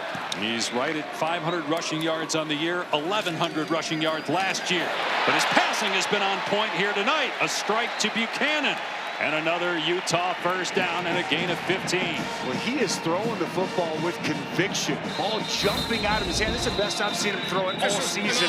Love the timing here with J.J. Buchanan on the in-cutting route. Devin Dampier doing a nice job leading this offense down the field to try to match that score from Cincinnati. An injured player for Cincinnati, Jake Golday, just went to the sideline. Their leading tackler. And to your point on Dampier, he's been on target all year, leading the Big 12 in completion percentage. Bray on the jet sweep, grounded at the 27-yard line. So about 3 yards there on first down. Utah up 10, nearing the midway point of the third quarter. BYU and Cincinnati atop the Big 12 standings, 5-0. They will meet in a couple of weeks in Cincinnati. BYU off this week, will be at Texas Tech next week. College game day is there. Tech at 5-1. The game back in the loss column at the top spot in the standings. Another strike. Davis on the catch, belted at the 30, close to a first down. Or at the 20 rather, and it is a first down for Utah in the red zone now. With safety just playing off, and this is just Ryan Davis is going to lock up right here in the soft part of this zone. A little slippage backside there by Harrison as he tries to come out of his break, and another first down for Utah.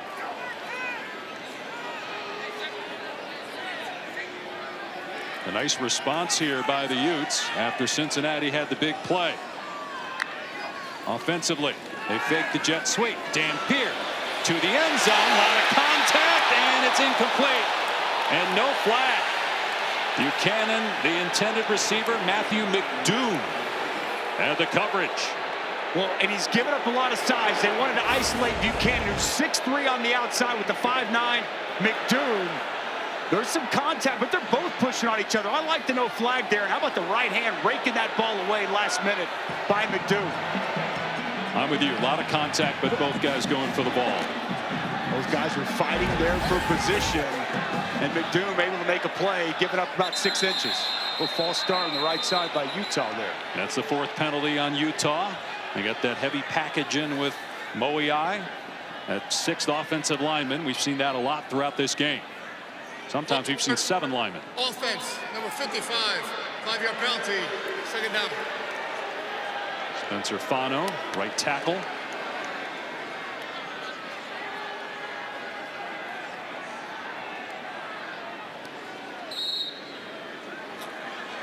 Utah's 2 losses against Texas Tech, at BYU. They thumped Colorado last week, 53-7. And they got a 10-point lead here. Here comes a reverse, and Bray is hit in the backfield and dragged down at the 30-yard line. That was beautifully read by Jalen Hunt. He was all over it from jump. Penetration will kill anything like this. Watch Hunt get up the field, create this penetration, and blow this play up as Daniel Bray's coming around the backside. Hunt gets there initially, the pursuit, and then Hunt, the second effort to get off the ground and make the play. Big negative play created by Jalen Hunt. Yeah, loss of 4, and they're nearing being out of field goal range on 3rd down and 19. Dampier bouncing around in the pocket, finally unloads into the end zone. It's picked off, intercepted by Christian Harrison. And Harrison brought down at the 17-yard line. First takeaway of the game for Cincinnati. Well, Devin Dampier had all day. He was bouncing around, waiting, patting the football. And it's Christian Harrison reading the eyes of the quarterback. And a big takeaway by Cincinnati back in this ball game.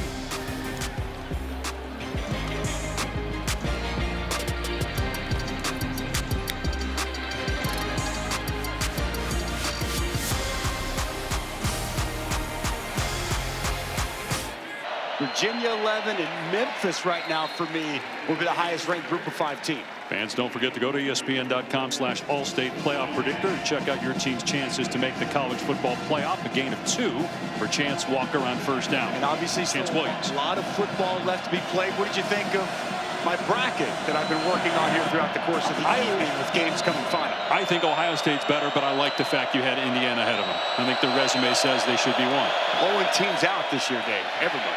Sorsby hit as he tries to throw it down the sideline, but once again throws it out of bounds, intended for Caleb Goody, and now it's 3rd down and 8.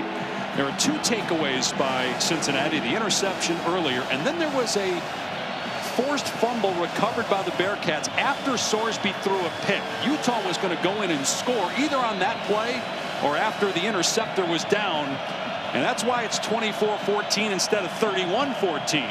And now Sorsby faced with a 3rd down and 8. John Henry Daly had that last pressure coming off the right side. Out of empty. Sorsby with time, and that pass off target incomplete. Going for Caldwell. And so a 3 and out for the Bearcats after the takeaway. Well, you saw Brendan Sorsby throwing his hands up. On the outside, it's Don Saunders. Boy, there's a lot of grabbing there on that route. Looking for the very minimum some defensive holding. He's asking for the flag, and I think he should have got one. No flag on the field. The quick 3 and out for Cincinnati after the interception. Carvalho is deep. Fletcher gets the kick away, and it drives the return man back. Carvalho fields it on the 25, and he's up to the 40-yard line. Carvalho stiff-arming, and finally brought down at the 48. Time of possession. Wow. The defense for Cincinnati goes right back out there after the offense was only out there for 3 plays following the interception. And a quick 3 and out, and we've already been on the field almost 30 minutes. I'd expect Utah to get back to leaning on this rushing attack on this drive. Dampier will hand it off on 1st down. Rogers puts his head down and picks up about 4. Sanks on the tackle. The best rushing offenses in the country, #1 in the Big 12, coming into tonight on the heels of that Dampier interception. It just feels like a drive where Kyle Whittingham lets that veteran offensive line roll up their sleeves, and we're just a collection of ball carriers here for this Utah rushing attack that you have to deal with. Yeah, 5 different players have got a carry in this game. That's Bray on the jet sweep with a head of steam, getting a 1st down, and Bray's all the way down to the 33. Utah over 200 rushing yards on the day after 400 plus last week in the win over Colorado. It's a really good job on the perimeter. Watch the blocking. It's Dalen Bentley outside. It's Ryan Davis. Just really good job helping spring that run for the speedy Daniel Bray. Well, how quick is he getting to the edge, Dave? Didn't even play the first 4 games. But they inserted the true freshman a couple of games ago, and he's been deadly since. Here's Dampier. And he gets another first down for Utah. Gain of 11 down near the 21-yard line. And just as we thought, getting back to run the football, now we're going to counter as they pull the backside offensive guard. They get the tight end Bentley out in front, 73 and 88. Excellent block by 73. Togiai, and a good way to start this drive with some quality runs from this Utah offense. Dampier's got 69 yards on the ground. Parker has 91. Bray has 47. And it's Parker lined up as the Wildcat quarterback. Parker running to the left. And he's grabbed and brought down at the 20 by Whedon. So a 2-yard gain that time. Well, this is really good here by Monte Whedon. Talk about setting edges. Watch him get up the field, play off this block, and then make the tackle of the very elusive Wayshawn Parker. That's how you draw it up, Dave. Use your hands to play off that block, stay square, and get the ball carried to the ground. Holding Parker to the short gain. Second down and 9. Dampier on the design run. Tries to cut it back, and he's hog-tied by Coleman, but he got a hold of the face mask, and a flag comes soaring in. So it'll be the 7th penalty on Cincinnati tonight. Should put the ball around the 5-yard line.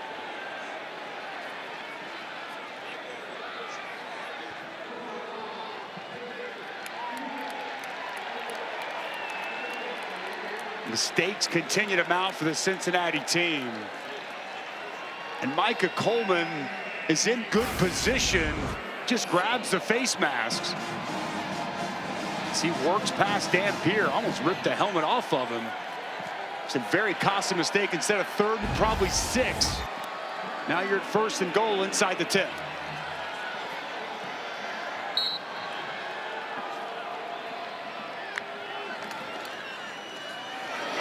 Dampier keeps it. And a flag comes down as Dampier is tackled at the 4 by Simeon Coleman.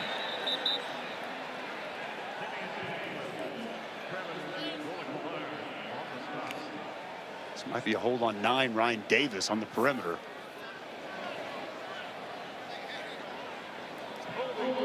Offense, number 9, 10-yard penalty, first down.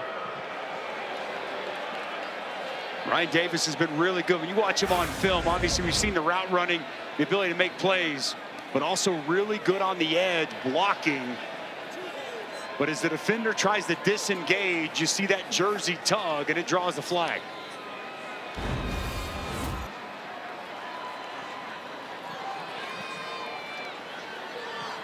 So that'll back Utah up to the 18-yard line. 1st and goal. 3 minutes to go in the 3rd quarter. And a timeout. You saw Daniel Bray running off the field. And so there may have been too many men out there. And so timeout was taken by Kyle Whittingham. That will leave Utah with 2.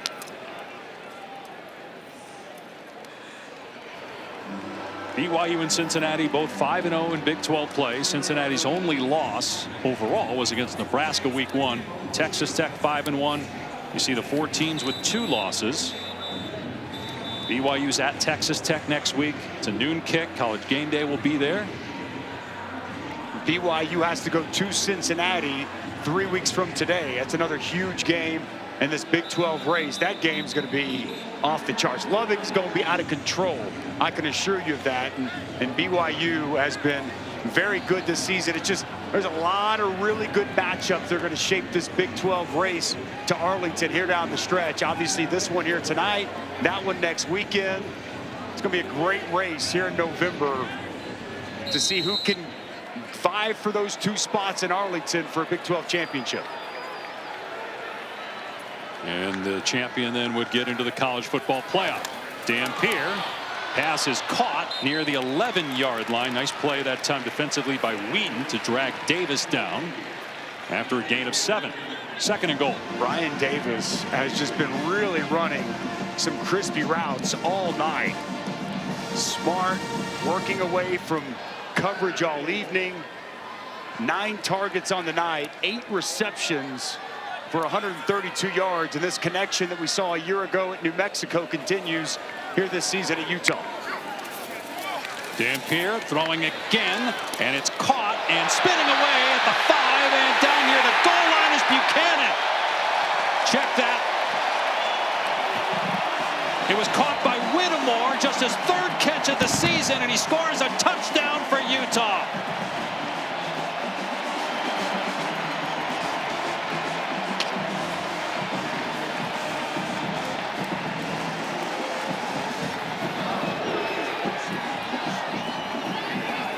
The Mississippi State transfer, who's barely played all year, gets targeted here late in the 3rd, and a huge score. Extra point, trying to make it a 3-possession game. 31-14 Utah. Well, tackling was an issue in the first half, and tackling is the issue on this Whittemore touchdown. It's 44 Whedon, and it's 8 Arnold. Neither one can get Whittemore on the ground after he catches the football. Could easily have been catch tackle. Goodbye Whittemore to shake 2, then 3 would-be tacklers from Cincinnati and will his way to the end zone through the hands of Christian Harrison.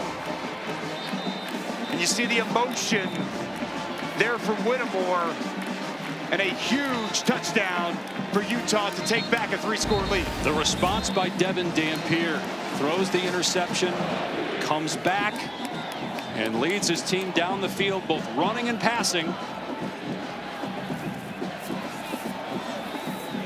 And Whittemore pays off the possession with his first touchdown of the year and just his 3rd catch.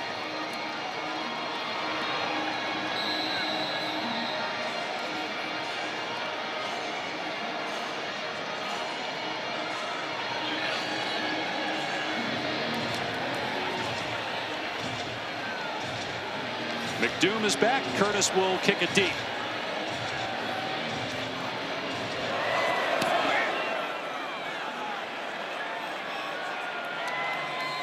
So fair catch made, touchback situation. Let's take a look at the Taco Bell Live Más student section. Only one student section can claim the title of Live Más student section of the year. Who will take home the trophy this year? Got to give these fans credit. They've been going strong since 7 a.m. local time when College Game Day kicked off. It's now 11 o'clock here in Salt Lake City. What is it, the Muss over here at Rice Eccles? The student section has been awesome here. Oh, where's Waldo? They're in the crowd. Halloween, I found him right there. What kind of prize do I get for that, Dave? Got a guy dressed as a hot dog, too, in front of him.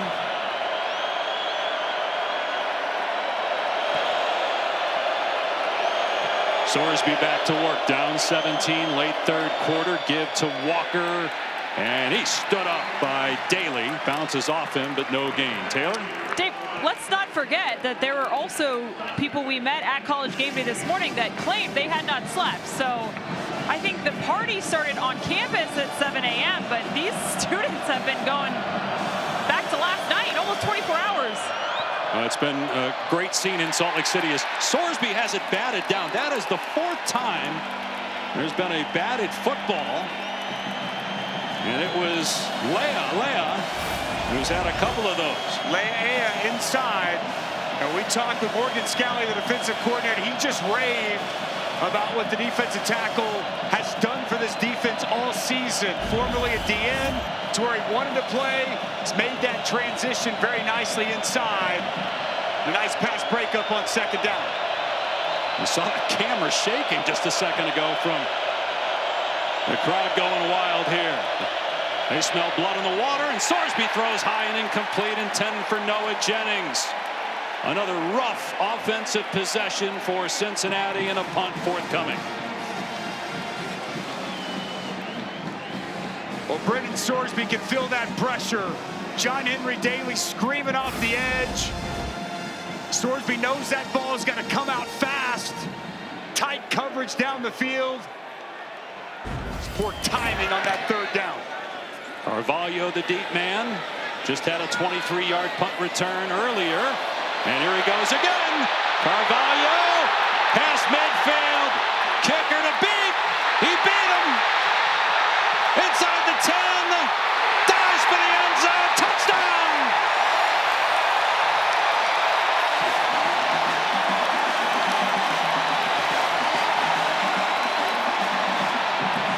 75 yards.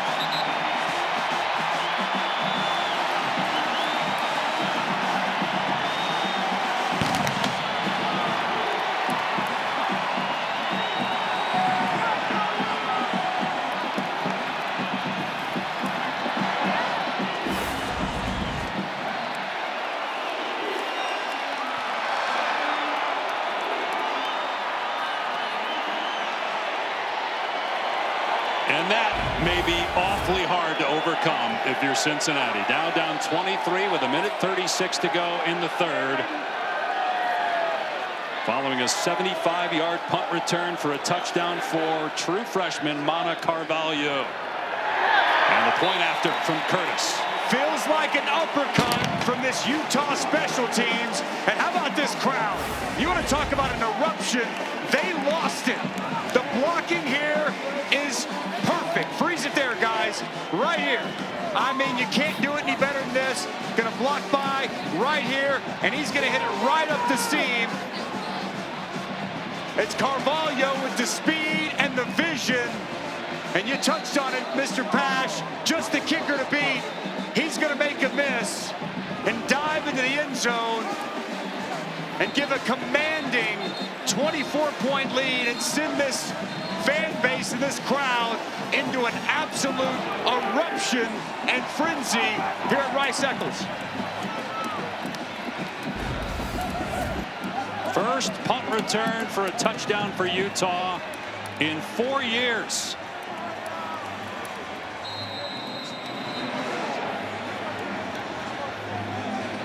$14 points from Utah after Cincinnati scored that touchdown to get within 10. It looked like the Bearcats were alive. They got an interception.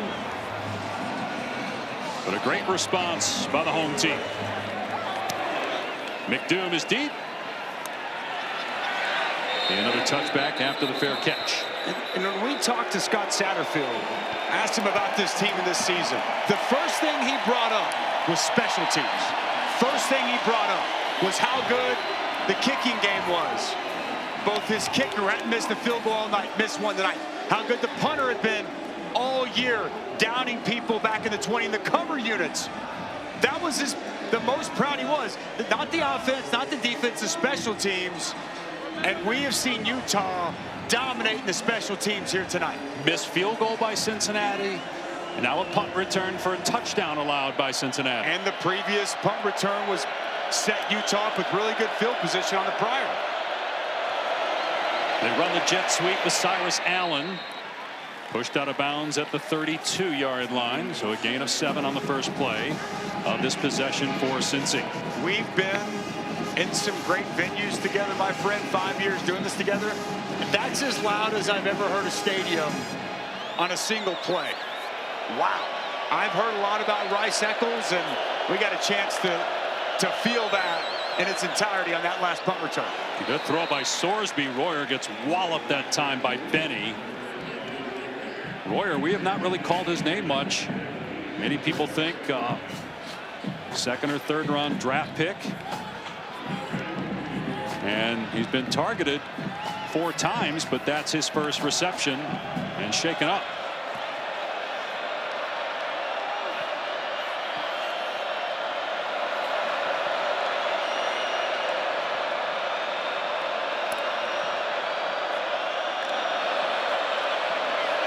Sorsby, pump fake, sidearms it, incomplete. Intended for Caldwell. Saunders had good coverage. Well, the pressure's coming, and Brendan Sorsby starting to feel it. Jonathan Hall is going to come right through and get a shot on Sorsby right as he delivers this football. Catchable ball there that goes through the hands of Caldwell. Sorsby 10 of 28, 211 yards, a touchdown, a pick, a lost fumble. In trouble here on the option. He just slides. And he gets only a yard on the play. Bring a chip drive game of the week. Start of the fourth quarter. It is all Utah. Sorsby back to work. Going downtown. And again, a misfire on a deep shot. Intended for Caleb Goody. He's been overthrowing receivers all night, often leading them out of bounds. And now it's 4th and 9. And Cincinnati electing to punt it here. And the coverage incredibly tight. Don Saunders stride for stride with Caleb Goody down the field. They have connected on 2 shots down the field, both to Cyrus Allen. Aside from that, there's been nothing at all down the field for this passing attack of Cincinnati. It was 14-7 early in the game, Utah, as this will be down to the 15. And then it was 24-7 at halftime. Cincinnati made it a 10-point game, 24-14, but 14 straight points for Utah. Year 21 as the head coach for Kyle Whittingham. He was here as an assistant for 10 years. And back in the early 2000s, he thought he was going to get the head coaching job when there was a change. Instead, Urban Meyer was hired as the head coach from Bowling Green. Whittingham became Urban's defensive coordinator, and Whittingham told us that was the greatest thing that happened to him. He was disappointed at the time when he didn't get the job, but he said learning under Meyer for 2 years how to run a program changed everything. Said he would not have been ready for the job at that time looking back. He said Urban Meyer taught him the meticulous, organized planning and the attention to detail it takes to have success as a head coach. He waited his time, and it's been an incredible run for Kyle Whittingham. When does it come to a close? We don't know. We know who will be taking over.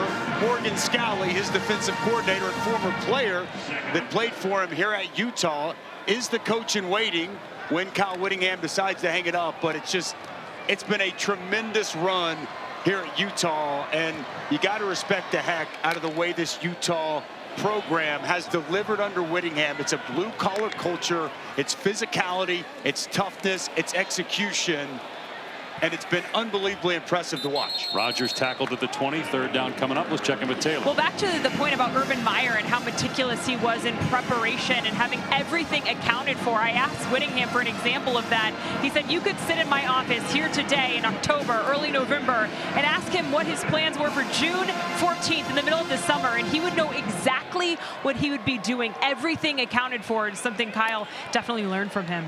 And what was Meyer's response about Kyle Whittingham? He's one of the best I've ever been around.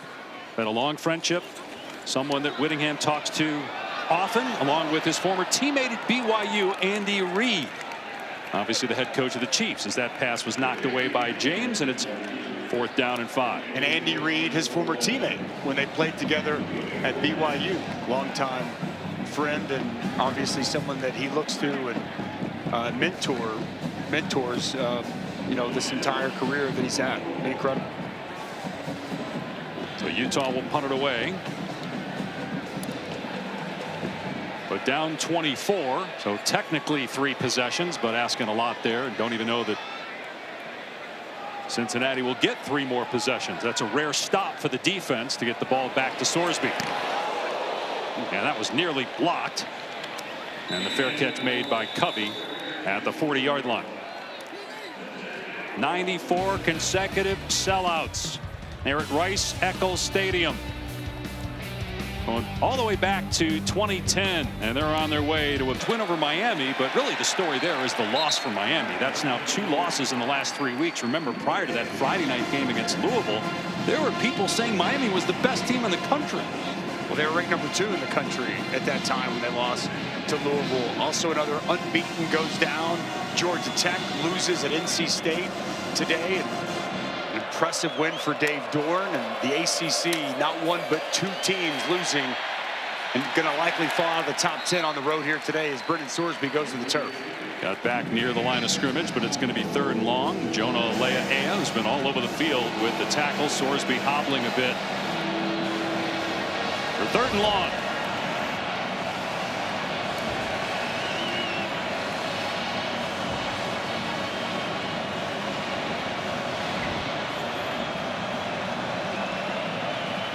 Sorsby completing only 35% of his passes.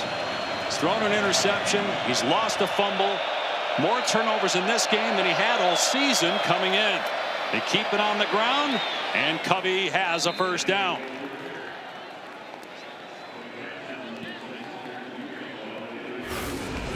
Well, good blocking off the left side here as they do a good job just hitting this outside zone and catch Utah not ready.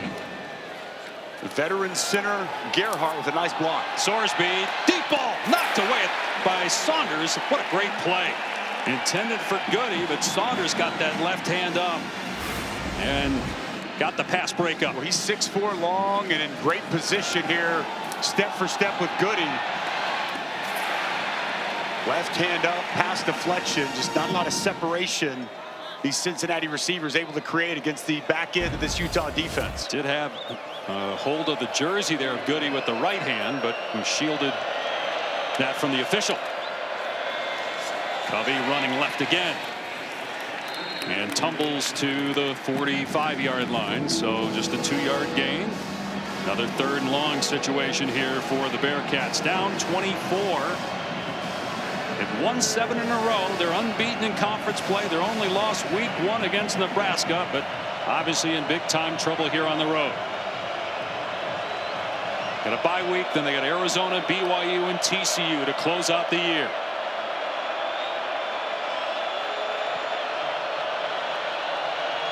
This holds. BYU will be the only unbeaten team in conference play left in the Big 12. They're at Texas Tech next week.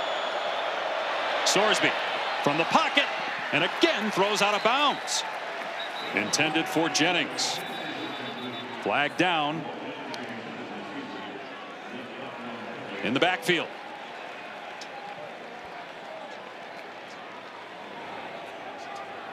Holding. Offense. Number 77. The penalties declined. 4th down. Cincinnati will go for it on 4th down and 8. And this pressure is immense. I mean, they are loading up and they're coming after Brendan Sorsby. And this is an offensive line. He's only allowed 2 sacks all season. They have not given up a sack yet tonight, but the pressure has played a huge role in the struggles in this passing game for Brendan Sorsby in Cincinnati.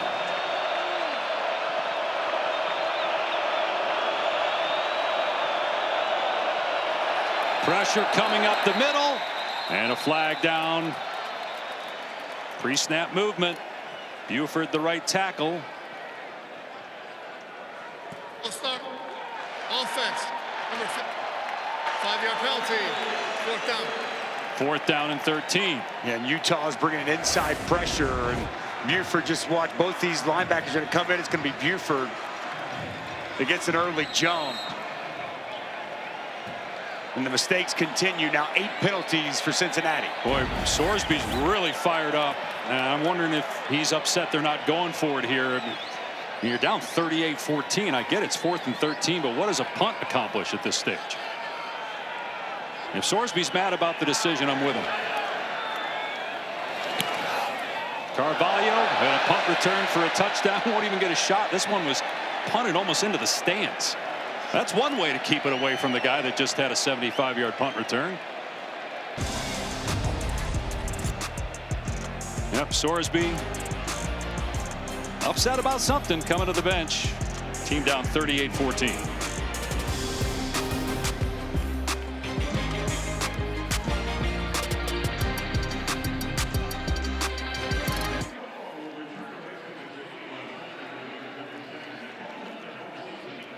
An impressive showing indeed, Mr. Pash. All 3 phases, Kyle Whittingham has had his team ready to play.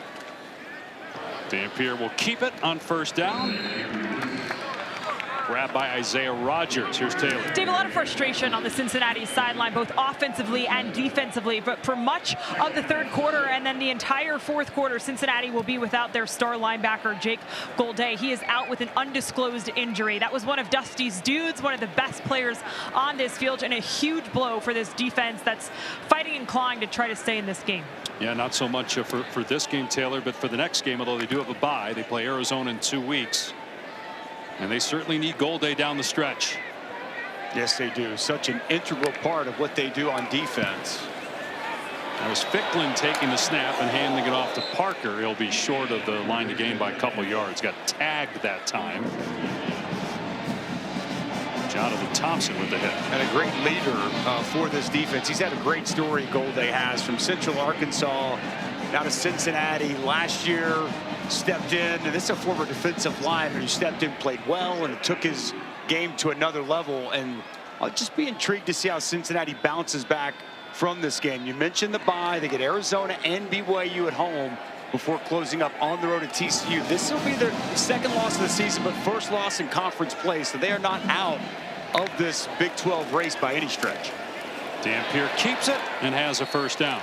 Well, let's go to that Big 12 championship race. You mentioned this earlier, and when we showed your bracket, which you expect to be released, how it will look Tuesday night when we have our first reveal. One Big 12 team in the college football playoff. You feel like that's the likely way it plays out? I think two's possible. I wouldn't close the door on anything, but I think that there's going to be some cannibalization here in November. And yeah, if you're asking me what do I think is most likely, I think that most likely they'll get one in, but it's definitely possible they can get multiple teams in. I think the two best teams in the conference right now play next week in Lubbock.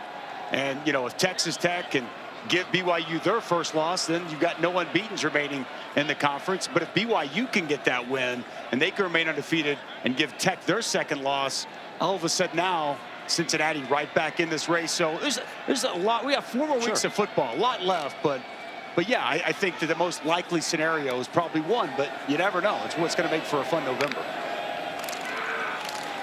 Parker straight ahead to the 40 for 3 yards. But to make the Big 12 championship game, still a lot of work to do for Utah. Obviously, a loss today would basically eliminate them. Even with a win, they're looking at 13% chance of getting it. If the best scenario for the Big 12, I think, would be either BYU going undefeated throughout the regular season and then losing in the Big 12 championship, because I do think if BYU goes undefeated regular season, they're getting in regardless. Or if you have Texas Tech, they beat BYU next week, and then they went out the rest of the way, and you have a rematch, BYU, Texas Tech in a Big 12 championship game. I could see in that scenario 2 teams getting in for the Big 12. So I don't think it's out of the realm of possibility, but well, there's other conferences and a team that's an independent that could come into play. Notre Dame can't lose. They can't lose another game. They have to win out. Right. And if they were to lose, now you think maybe they're out, and then that could add another SEC team. And there's a chance. I think it's like 67% right now, according to our research, that the SEC could get 5 teams in. And Georgia Tech losing today for the reason you said about BYU going unbeaten and trying to get a second team in, that hurts the ACC. No doubt. They get a chance against Georgia at home late in the season, so it's... Dampier on the run here, and he throws complete. A short gain, maybe a yard for Buchanan, 4th down. Look, the playoff has been awesome, okay, because it creates a conversation for so many different teams late in the season. But just look at today. Look what we had happen today in the ACC. We got 4 teams in the top 14 that lose. You know, we look at these schedules, we just start penciling wins. Teams are going to get beat around college football. That's why projecting exactly how this is all going to play out and how many conferences are going to get what. I know we've got analytics and computers and can give us all these different readings and what's the most likely scenario, but the reality is college football is as unpredictable right now as it's ever been. Which is the beauty of it. Yes. Covey under it, and he did not signal for a fair catch. He was tackled immediately.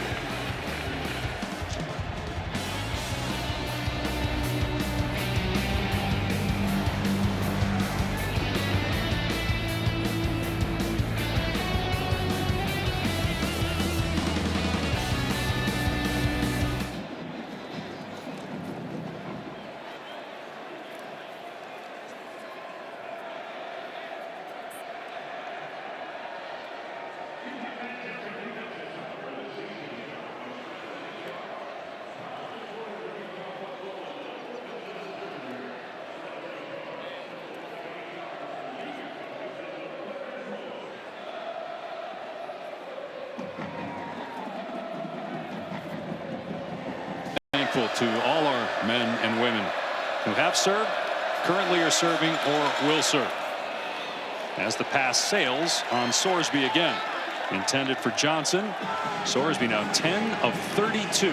211 yards, a touchdown, a pick, and a lost fumble. Well, the pressure just continues to mount off the edge. I mean, it's coming from all over. And now we just get an edge turn loose. Trey Reynolds unaccounted for, forcing the ball out of Sorsby's hand almost immediately. Well, they didn't have Evan Pryor coming in, their top running back, but They were rotating backs early on. They were running the ball with success. Sorsby's pass again high, but it was caught. Going upstairs is Johnson to make the catch, or Jennings rather to make the catch. But not having Pryor didn't help, but they still were able to move the ball in that first quarter. It just defensively they couldn't get a stop, and Sorsby did not throw the ball well tonight.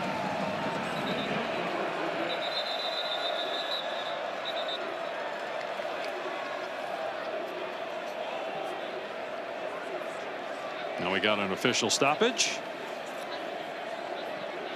I really think it's a combination of both. There's no doubt Brendan Sorsby did not have one of his better games, but I mean the coverage, that was one of the questions we had coming in.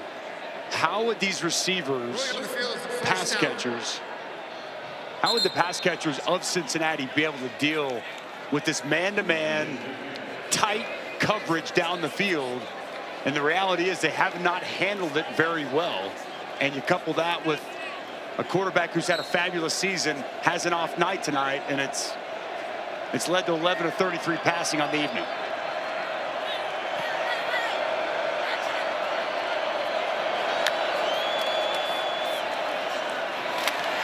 And the ball's on the ground, fumbled and picked up by Cincinnati. It's scooped up after the forced fumble by Demooney. And another turnover, the third by Cincinnati in this game. Looks like Cash Dillon going to put his shoulder right on the football, and it's going to come out. See him working here off the edge.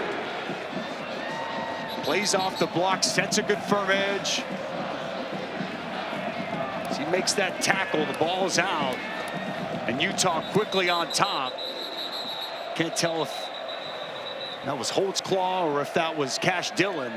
But a combination on that tackle forced the ball out. Yeah, they tag team. They both got a piece of that ball, and then Demooney with the recovery. And so Utah will take over at the 26-yard line. They had 4 giveaways coming into this game all year, and 3 in this game. Third in the country, fewest takeaways coming in. Nate Johnson on the jet sweep inside the 20 down to the 18-yard line as Utah continues to get more and more ball carriers involved as all the shirts are off here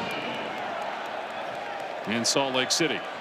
The party is on here at Rice-Eccles. It's a new trend going around college football fans. Seen this in a lot of stadiums so far this year.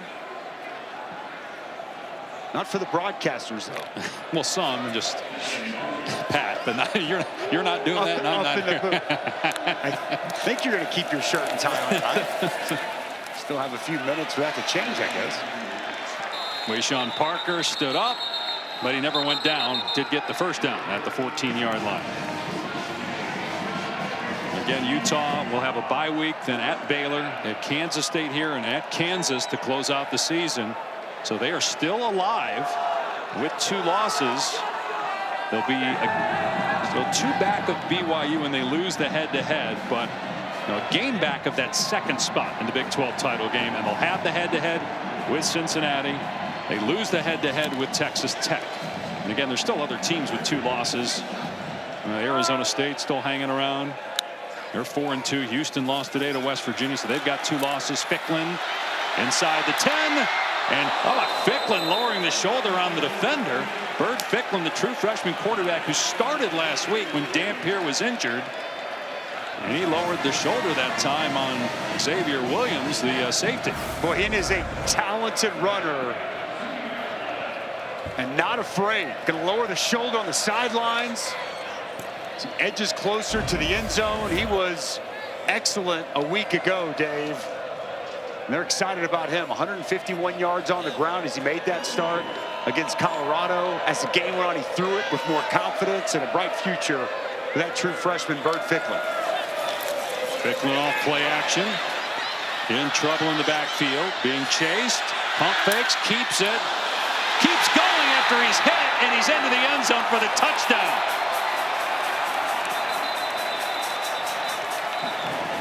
Simeon Coleman got the shot on Ficklin. He got into the end zone, but shaken up after the hit.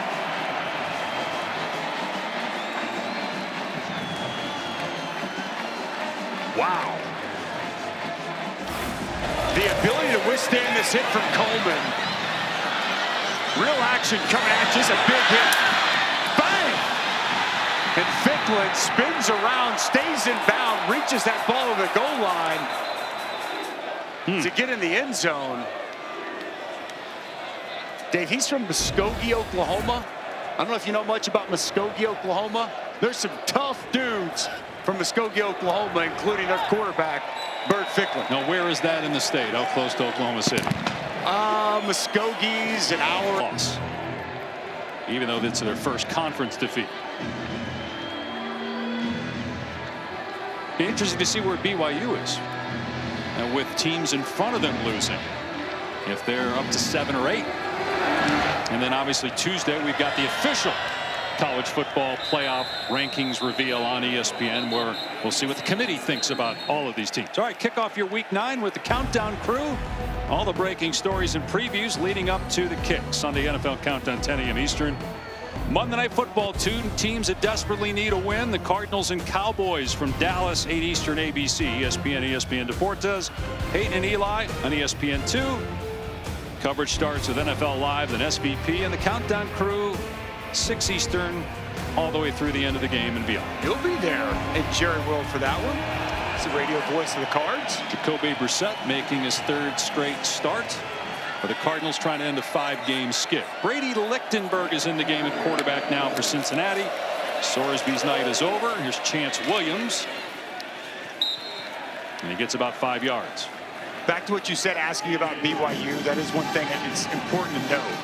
The AP polls have nothing to do with what the committee's going to do. Right? The committee's going to take all their information. Those 13 members are going to gather there in Grapevine, Texas, and come out and give you their rankings. And I agree, an undefeated BYU, this win that they have over Utah is looking better and better with the way Utah has been playing as of late. It'll be very interesting to see where BYU's at. I think where Notre Dame is at. 2 teams a lot of people will be keeping an eye on to see what these initial rankings show us, what they tell us they're valuing so far throughout the course of the season. You have Indiana #1. I'm really curious what the committee says there, because Indiana has been blowing teams up. And they've got that excellent road win against Oregon. Now, would it shock me if they have Ohio State? No. I think you can make a case for Texas A&M and what they've done this year. I think those 3 are a little bit of cut above resume and eye test wise based off what we've seen so far this season. First down for Williams. That'll take us down to the 2-minute timeout.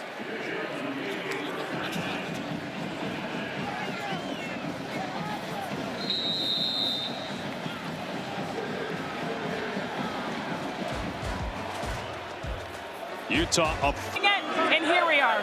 I did ask these students how long they've been up.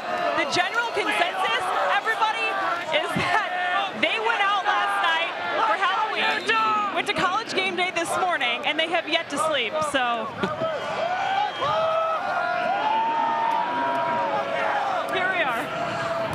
I don't know when they're gonna sleep. Be careful up there, Taylor. They're going. I think they've had enough. They realize the clock's winding down. It's time to continue the party elsewhere, I'm guessing.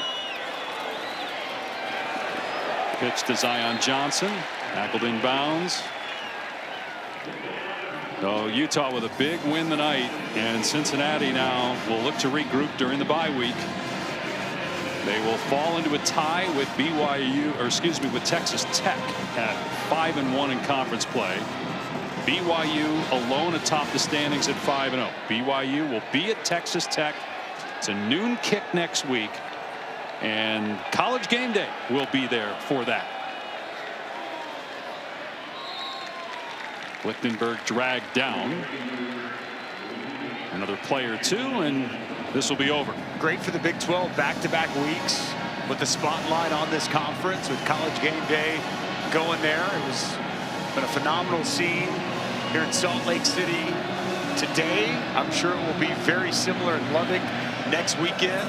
I expect that's going to be a battle of top 10 teams based off what the committee puts out on Tuesday night. Great matchup there. So you think Texas Tech will be in the top 10? Well, that's what we had on the graphic earlier. Yeah, I had them at number 9 coming into that. Well, today, I mean, again, it's the AP, but, you know, with the APs, 8, 9, 10, 14 teams losing. And again, you know, Texas Tech's one loss on the road at Arizona State. They didn't have their starting quarterback. And you think about the win they had here at Utah, 34-10. When they're right, when they're whole, we had a chance to see them earlier this year against Houston. Yeah, the win here looks a lot better now. It looks fantastic now. Because Utah's rolling. They smoked Colorado last week. And they've scored 4.